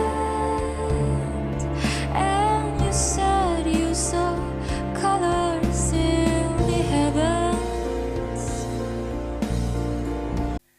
And up to where we are, up to where Filamu Festival has got. Good, and good job to you guys. So today I'm going to talk about script adaptation. The reason why I'm doing script adaptation today and not acting for screen is because I have successfully done adaptations in Kenya. Currently I've done an adaptation of The Miser, that is Moliere's play, The Miser. It was called Mstingi in our version. I've done an adaptation of Cyrano de Bergerac, that is a French classic. The adaptation was Cyrano wa Bergerac, that won the Kenya Theatre Awards last year. I've done Antigone, a version of Sophocles' Antigone. I've done another adaptation is Le Malade Imaginaire, which is Mgonjwa Mwitu, that went on tour early this year, and now we are working on Le Précis Ridicules, that is the pretentious young ladies. We are calling it Vienyeji Pro Max. If you've seen the poster of Vienyeji Pro Max, that is the one. So today, I don't know if you're able to project some of the... I just have a small presentation. It's not a class. It's just something small for us to understand what script adaptation is. Some of the films I've seen here are good. The original scripts, which are highly commendable. But also there's an opportunity. There's an opportunity for us to do script adaptations. And you'll see in a few when I say what is script adaptation. Anyone in the room, script adaptation. Anyone who knows what script adaptation is, just from the name. Siangalie chini. Script adaptation? Did you script adaptation? Okay. So script adaptation, you can go to the first slide. Next one.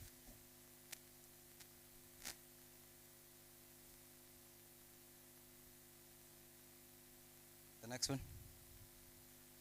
Yes, next. So script adaptation is the reworking or the process of reworking an existing source, like a novel, an article, a play, a biography, a true story, or even a myth into a new dramatic form. And this is where we have opportunities, or we have scripts like Wangu wa Makeri that is going to be at the Kenya National Theatre.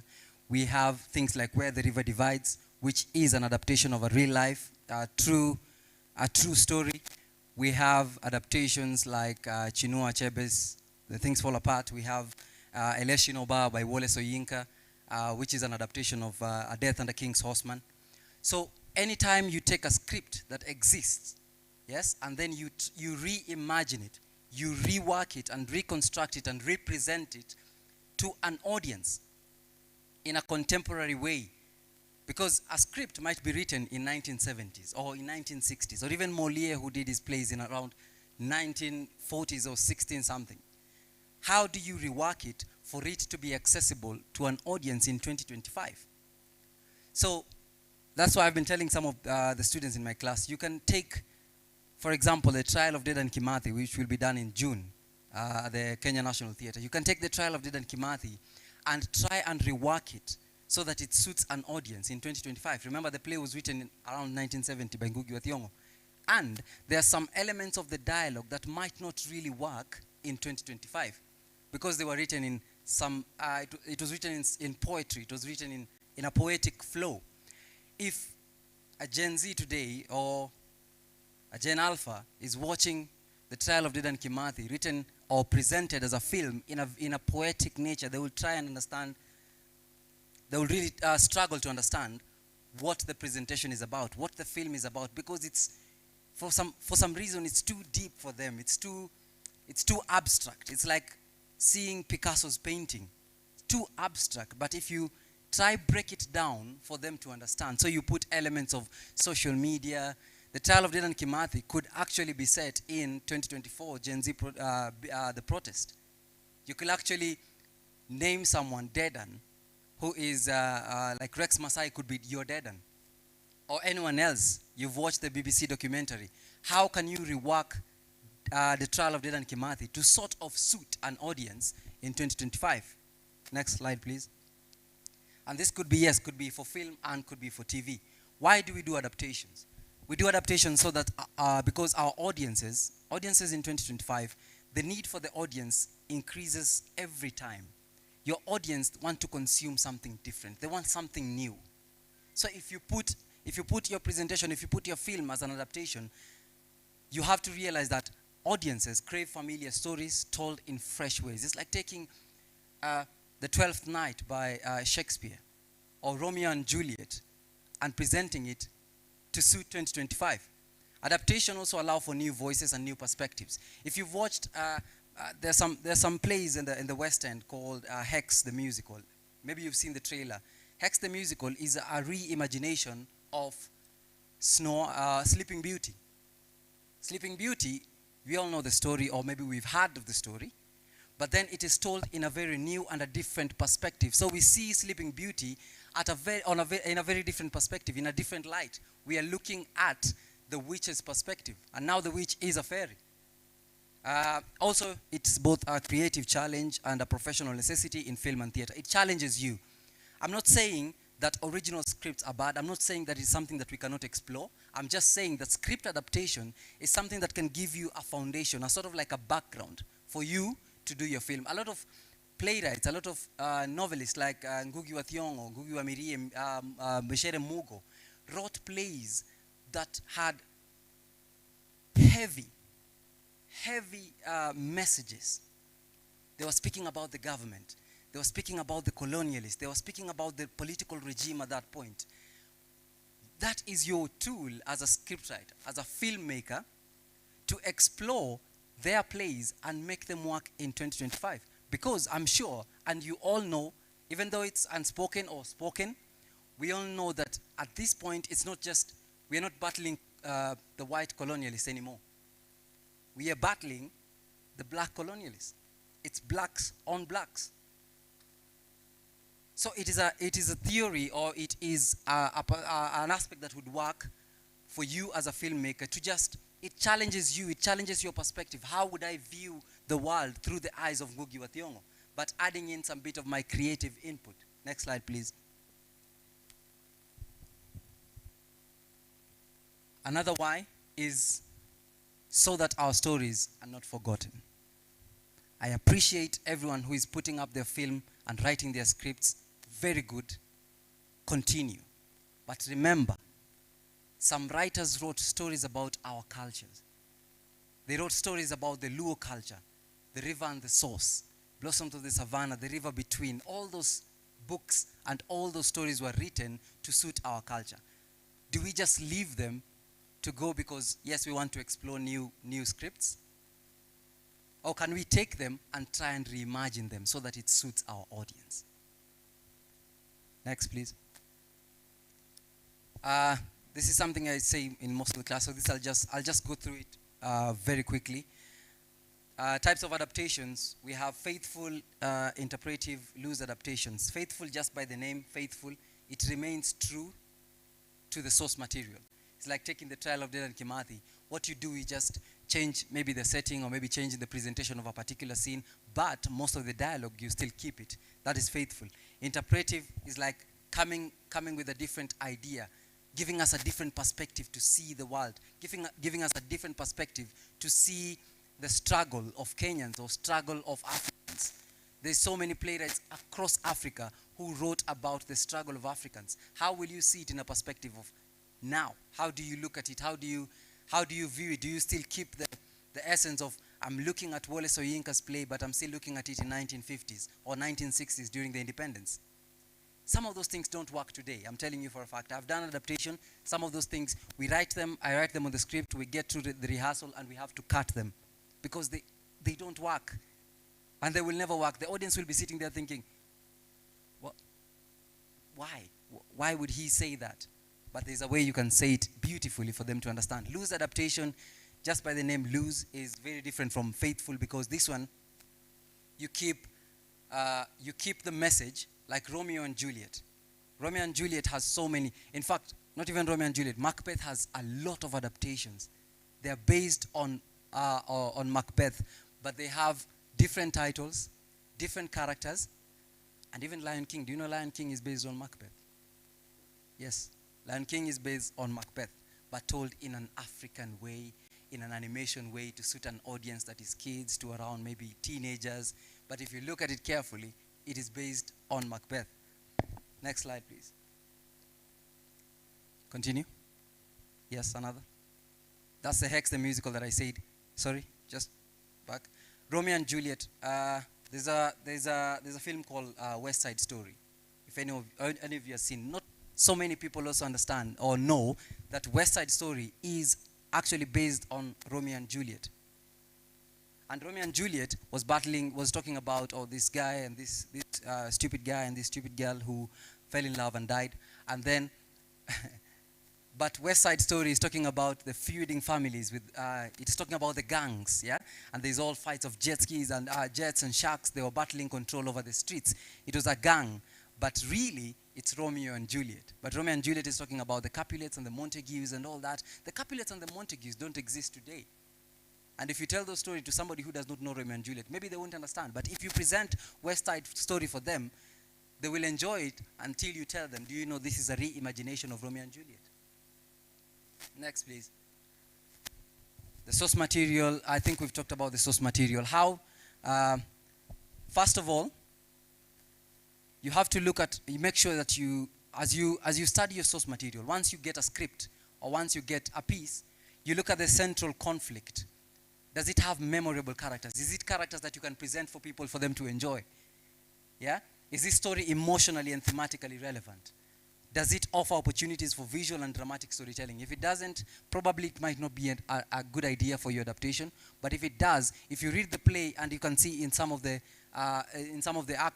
actions or stage directions, you see it's an opportunity for you to explore. They might say walking along maybe a path or walking along Masai Mara. How would you use a drone shot to present that? You make sure you know what your audience wants. 2025, don't write a film that will appeal for people in 1940s.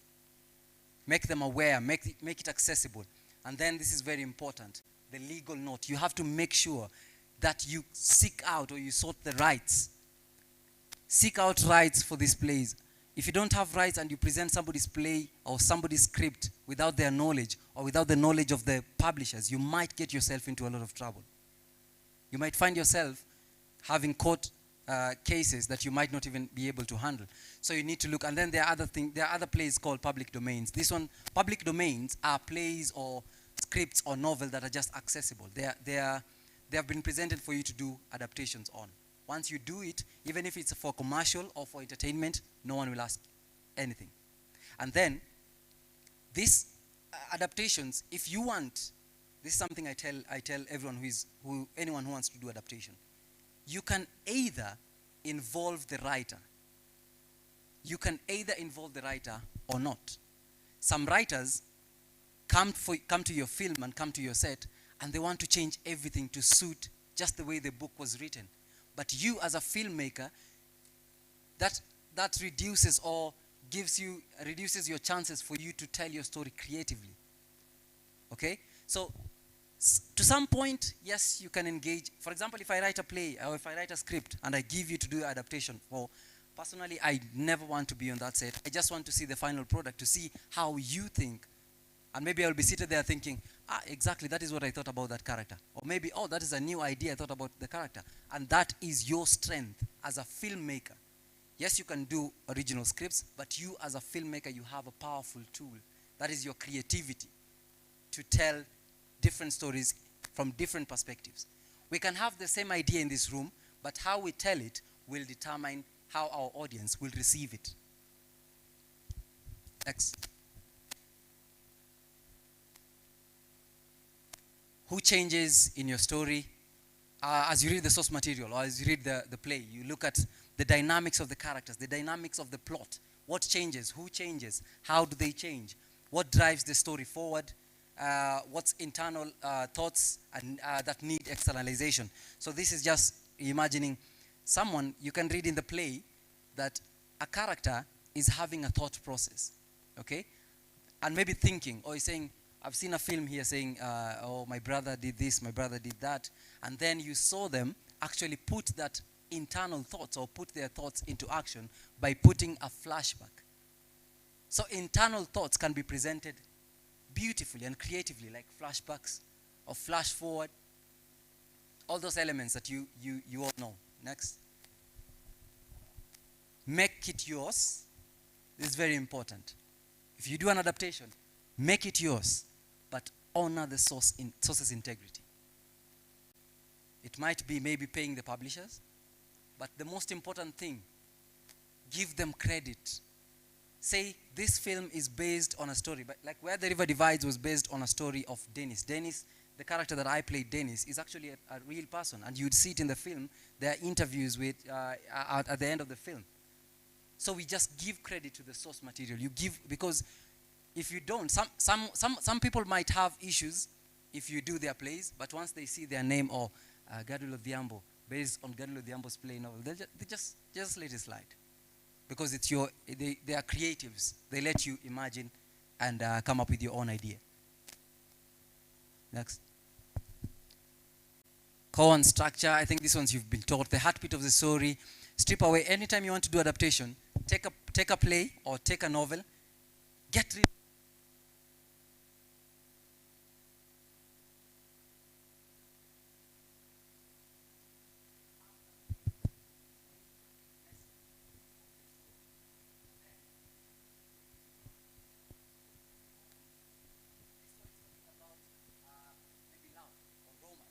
This story is talking about something else. That is your core message. That is your key message. Once you take it and then you present it in 2025, you will have events that will help you base them around those. Create a log line, summarize your adaptation. Always do a summary of what, this is an adaptation of Trial of Dedan Kimathi, but how do I want to present it? I do a summary, I do a log line, and then I understand every time I'm doing a scene based on the play, or I'm doing a scene based on the novel, I have it in my mind that this is the message that I'm trying to communicate. So it remains as the core element and the core factor in your whole adaptation. Next, please.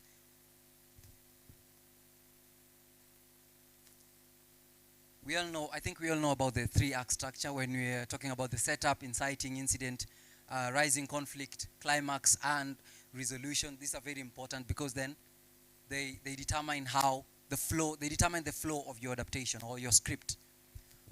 When you're doing the adaptation, these are very key. You need to know, what am I keeping? What am I cutting?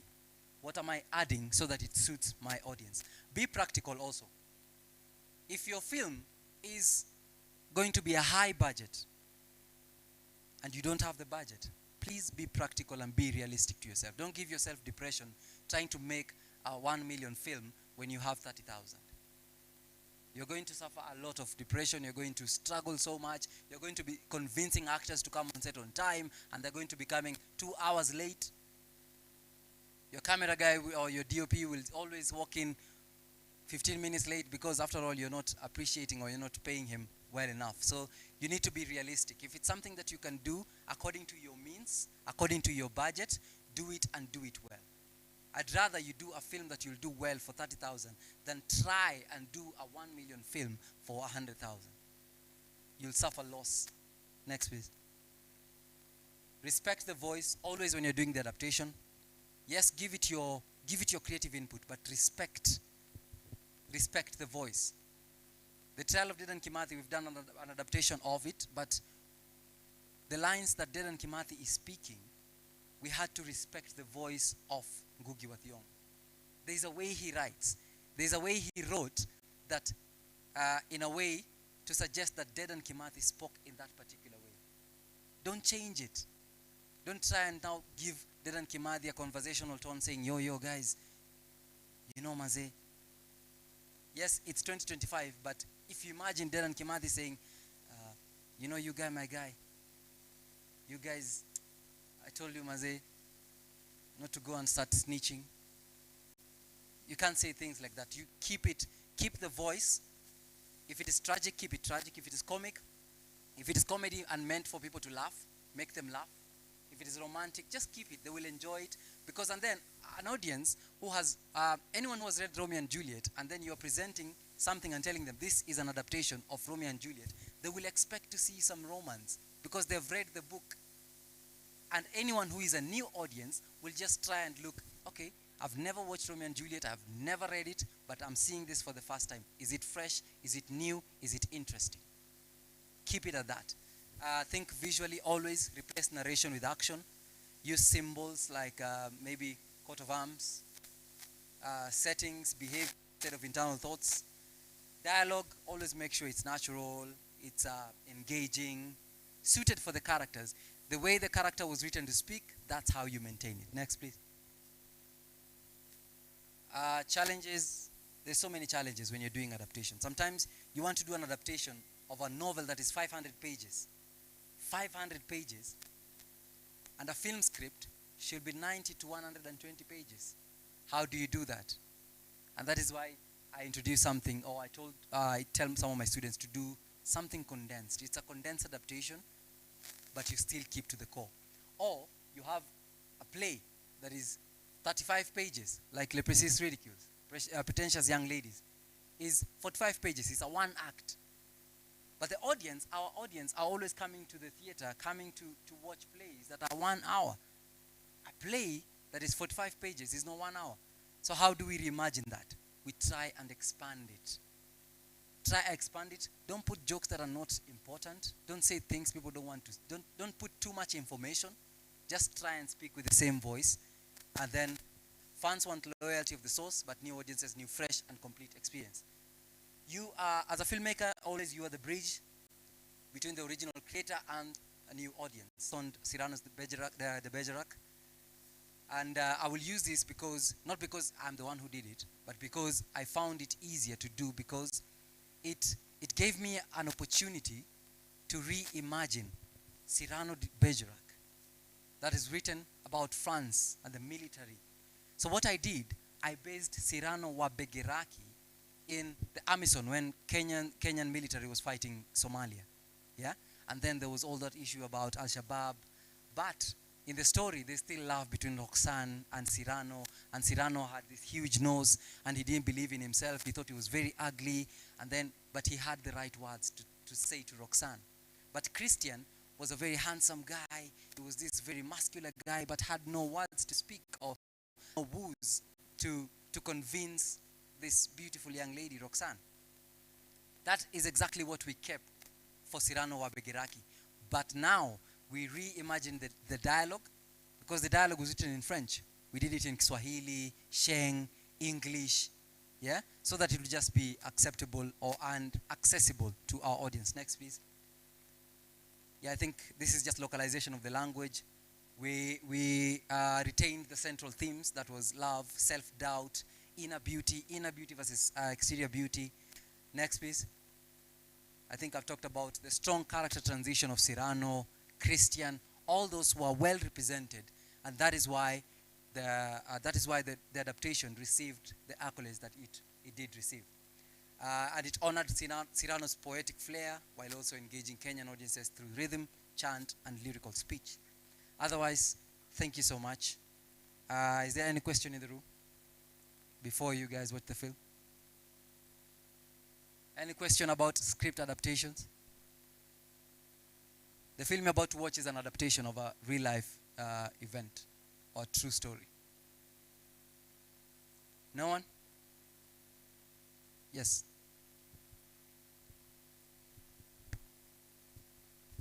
What about copyright? I think I said that. I said about the legal. It's very important to seek legal action, yeah?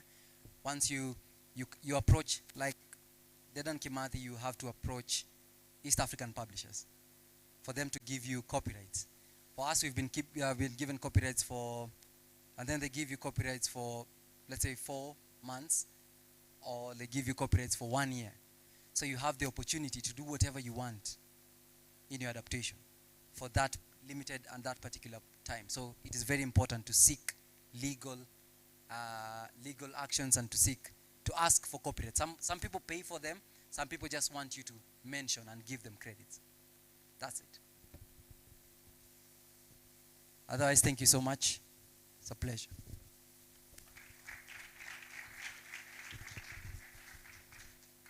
So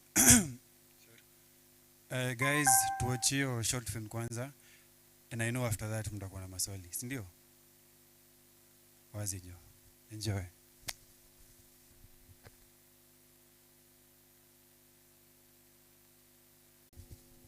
Well, that was Dennis. Personally, I'm not a preacher, but Dennis, up to date, has his own churches, and this film is changing. Actually, this film, when we took it to premiere, the place we shot it is Thimlich, and then when it came, it premiered in Nairobi, and then when we took it back to Thimlich to premiere it, we got 30 people baptized just because of watching the film. There was 30 people in California who got baptized just by watching the film.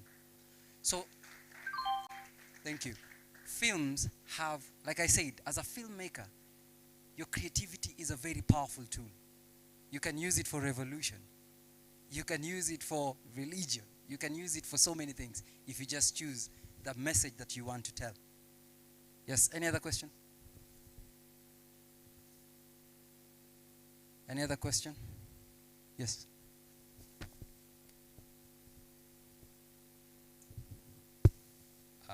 I'm Morgan, and it's actually a comment, and I know that you've received this like many times, but the film is super great, and it's amazing to see that we have like the minds and the international standards and everything.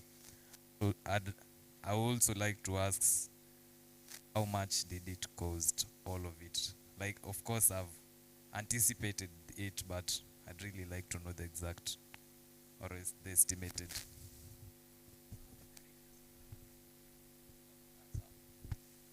Now, I think there's a question to the producer, because I was just acting. But I can tell you, yeah? This film is still paying us as actors up to this point. I am comfortable not to do another film for another maybe 2 years, since I shot it in 2020. So what happened is this: they paid the standards, and they gave us royalties. This was a very high budget film that to some extent, the extras, you see the guys dancing, they used to collect 15,000 per day. Per day. Watoto, the kids walikuwa wanaambiwa don't go to school. Unaacha pesa huko fee. The kids were paid like 15,000 and they were collecting every day, and the film was shot for 2 weeks. So imagine that they were paid every single day. Every single day. The DOP was an American, the director was an American, the lighting guy was an American. So it was a high budget film. And I can tell you they paid the standards that I would not, and this is not any advice to any of you who is trying to make it there or trying to, an upcoming artist. Don't do this. Maybe I've done it, but I'm not advising you to do it. For me, if somebody doesn't pay me the rates I was paid for this film, I'm not going to do any film. I will never do another film. Never, ever. Because it was the standard, and they treated us really well. Another thing, as filmmakers, I think I've said it to my class, to members of my class, always make sure you treat your cast well, treat your crew well. You don't even need to pay them. Maybe you just have a few, maybe lunch. Some guys were shooting, nilikuwa nawapelekea lunch, and they were shooting huko. Some of my students, sindio? Si mulikula nini? Yeah. So you don't need, it's not a must that you pay them. If you have a low budget, just treat them nicely. Treat your crew nicely, treat your cast nicely. That's it. But it's good money.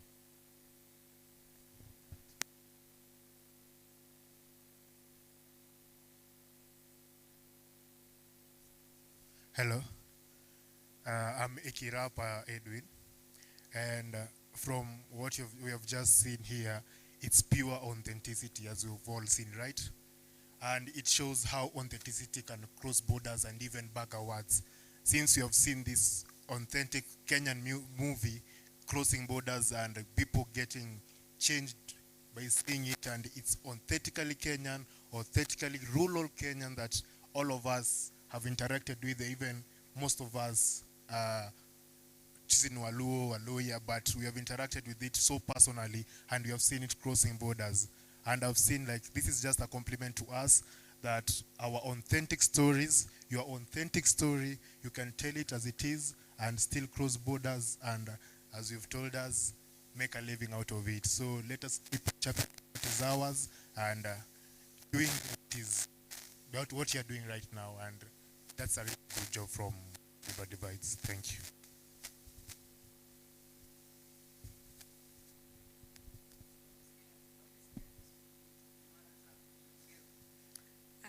My name is Glenda. My question, how did you come back to your character after doing that character? Because I'm sure it kind of did something to you. So did you come back fully or you're still recovering? Yes, this role required so much of me. And personally, I'm a method actor. I go way deep. So for me to portray a character or portray a role. The good thing about this film, it felt like shooting was the secondary thing we went to do. But bonding and praying was the most important thing for the film. So this is what happened. After shooting, it was a whole session of bonding. The film is done.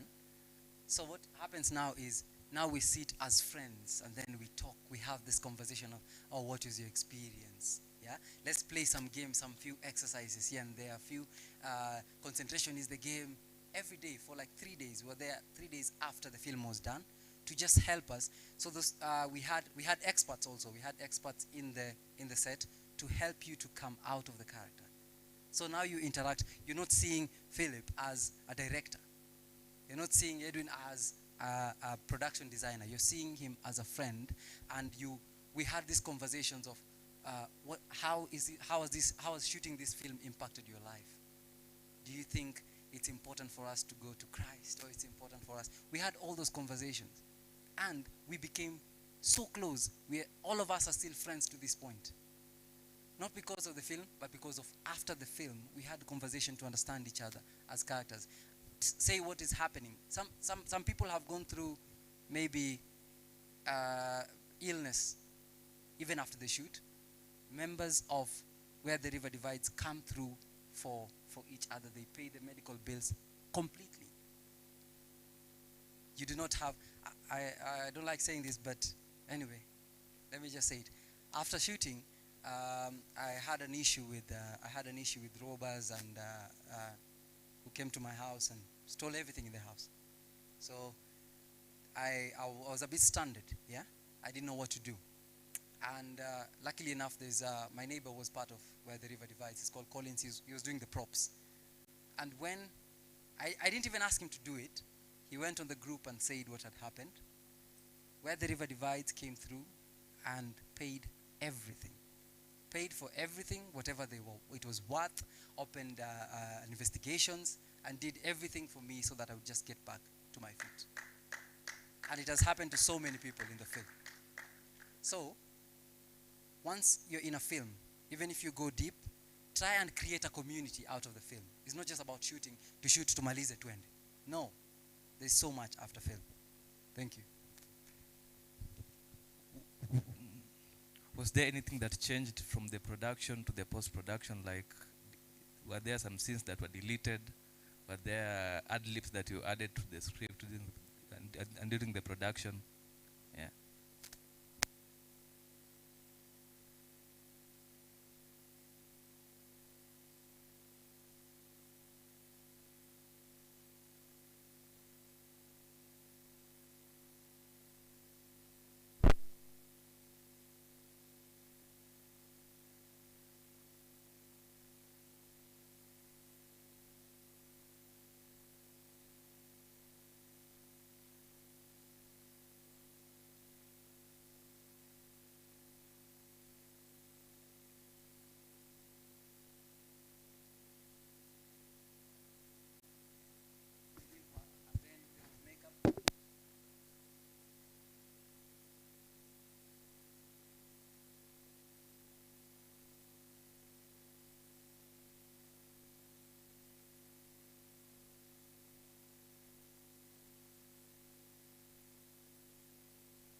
do another makeup.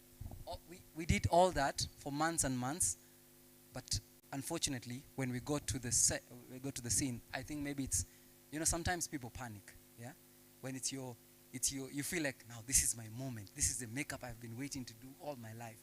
I think the makeup artist panicked, and once they put the makeup and all the moldings, it didn't work.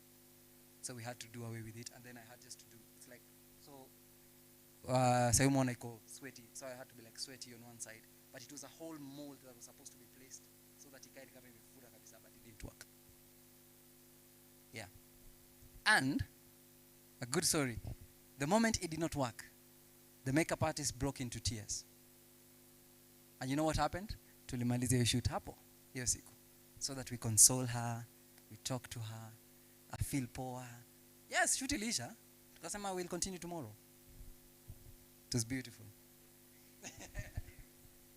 So guys, due to time, 2 more questions, I'm a comment, and then you can see God will, maybe after the session, unaweza chukua pictures na yeye, and you make sure you tag Filamu first, and ujitag pia, asante.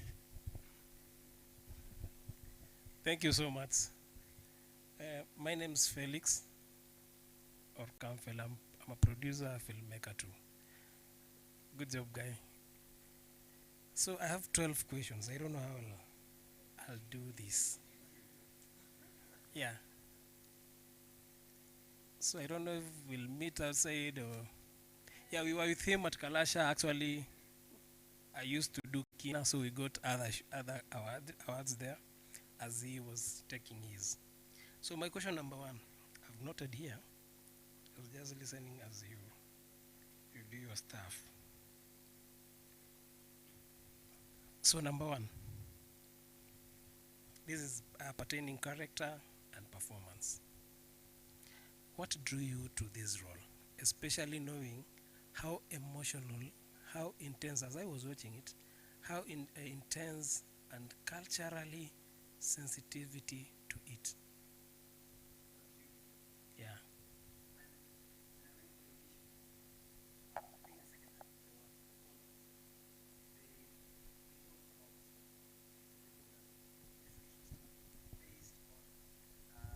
This guy's life and what had happened to him, okay?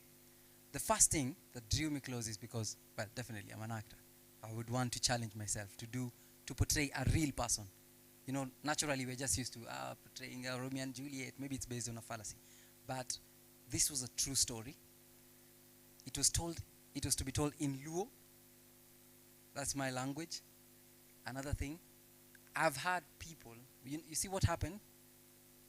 It's a true story. It happens in the Luo community. It does.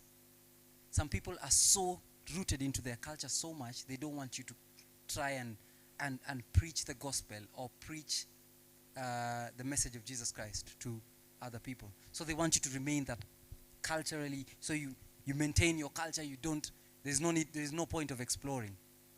So that happened.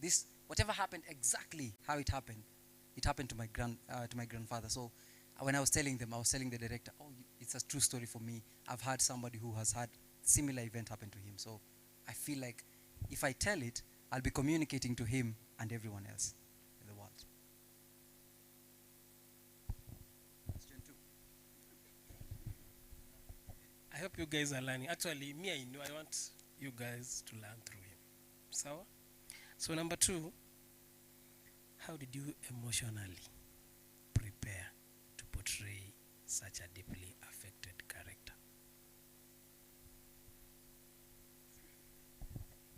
Number 1, like he asked, I think somebody asked about if I traveled, if I met Dennis, yeah? So the first thing I did is, I took myself out of the film, took myself out of the situation of, I'm an actor. I didn't want to be an actor anymore. I just wanted to sit with Dennis, for him to tell me his story from one man to one man, and then I see, you know how you tell a very personal story. There's a way you react. There's a way you're shaking. Dennis was telling me this story, and he was shaking. because he could remember what happened to him. He could remember how he was grabbed, how the uncle came in. The witch doctor was actually the uncle. He came in with a syringe and had to do all these things. It was terrifying for me, somebody who just also heard the story about my grandfather, now talking to somebody one-on-one who was feeling this pain. I looked at the eyes, I looked at the movements of his mouth, I could hear his voice shaking, and you know what I said? I said, that is exactly what I'm going to do. I'm going to immerse myself into the story like it was me. So I put myself in his shoes, and actually I told him, if you come and watch a scene that we're shooting and you feel like I'm not being truthful to you, I'd rather drop this role. I'd rather drop the role and give it to someone else.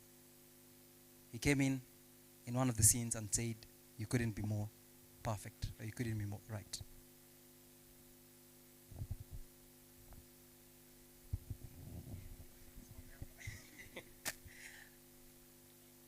I think you've answered partially number 3, but let me, for the sake of, so that I may not get lost too, let me just repeat the way it was. Number 3 was, were the moments in the film where you felt personally challenged or moved by your character's experience? You did? Yes. Awesome. How? How? Do you see the scene where, the scene when the guys were dancing, the night scene? So everything was ready for us to shoot, and everyone, the camera was set, everyone was ready, and then they called for action. I said the first line and I had, no. It was not doing it for me and for everyone else. I could feel like I was lying. I felt like I was lying.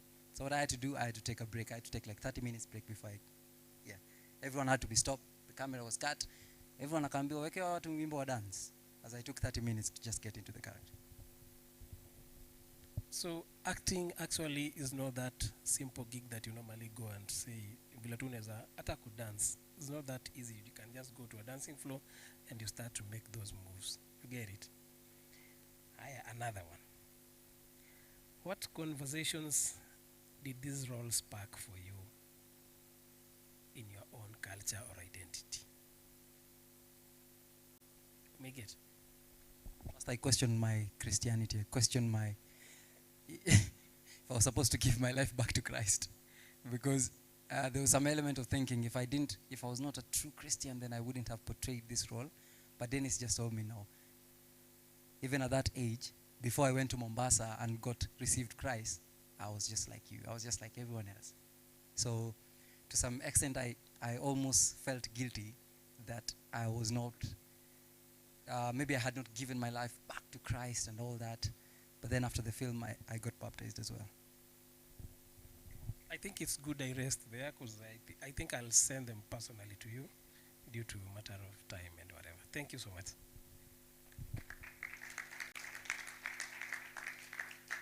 I want to say thank you to Gadu Lediambo for the interactive session. Shukran sana. Simmenjoy? Makofi ingine basi.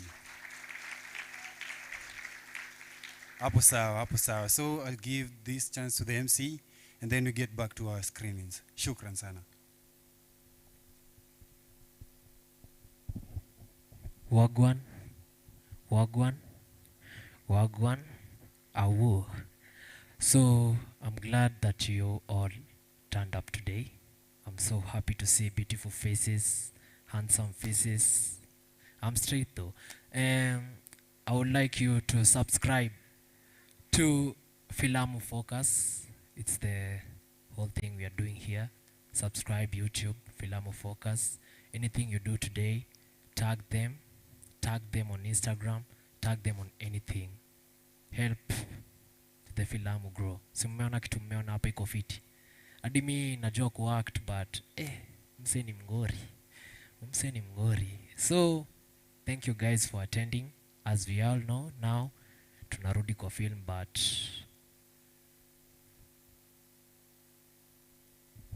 Umse ametaja kuhusu yeye ni actor mngori, si ndio? Aya, sasa if you wanna be like Godwill, sorry. Kesho 9 asubuhi kuna acting masterclass. Make sure tu umekam in the same space. Tunaweza request pia akuje, but the session will be curated by Wakio Mzenge. Unaweza ingia to our social media pages. Tafadhali kujeni, and the next session itakuwa data and storytelling. Wewe venye kama msanii unaweza jipanga. Wazi jo. And if you want to be like me, utanipata hapo nje hii kiisha. Anyways, thank you all for joining. I go by the name Azim.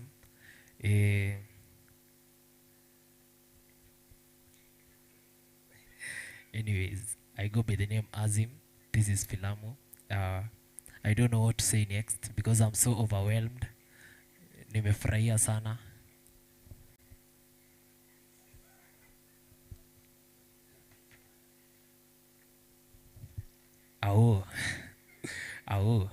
As I was saying, I go by the name Azim. Filamu, actually, I'm doing engineering, but I love acting. I have like 12 trophies home. I was actor back then in high school and primary. I acted at Art CC. Yeah, I acted Byron with the late Lamek. May soul rest in peace. We won hearts at Kenya National Theatre. And what I've just seen there, usikia ametoa Avengers, chini ya maji ametoa Avengers. Me movie imenibamba. So I would like you guys to be motivated. Filamu, what these people are doing here is very good. And I would like every one of you who is invested in film. Actually, I'm doing engineering, but watu hawezi sema nafanya engineering. Move kofia nyuma. Actually, my HOD Othong is my friend. Anasemanga nakaanga mtu wa film. Navanga kofia nyuma. Nakaanga mtu wa film. But guys, enjoy today. Tag everyone here. Tag me. We tag Filamu. We like to appreciate everyone who gave us this chance. We're enjoying. And I would like us to go back to this and have a good time. Thank you. Okay.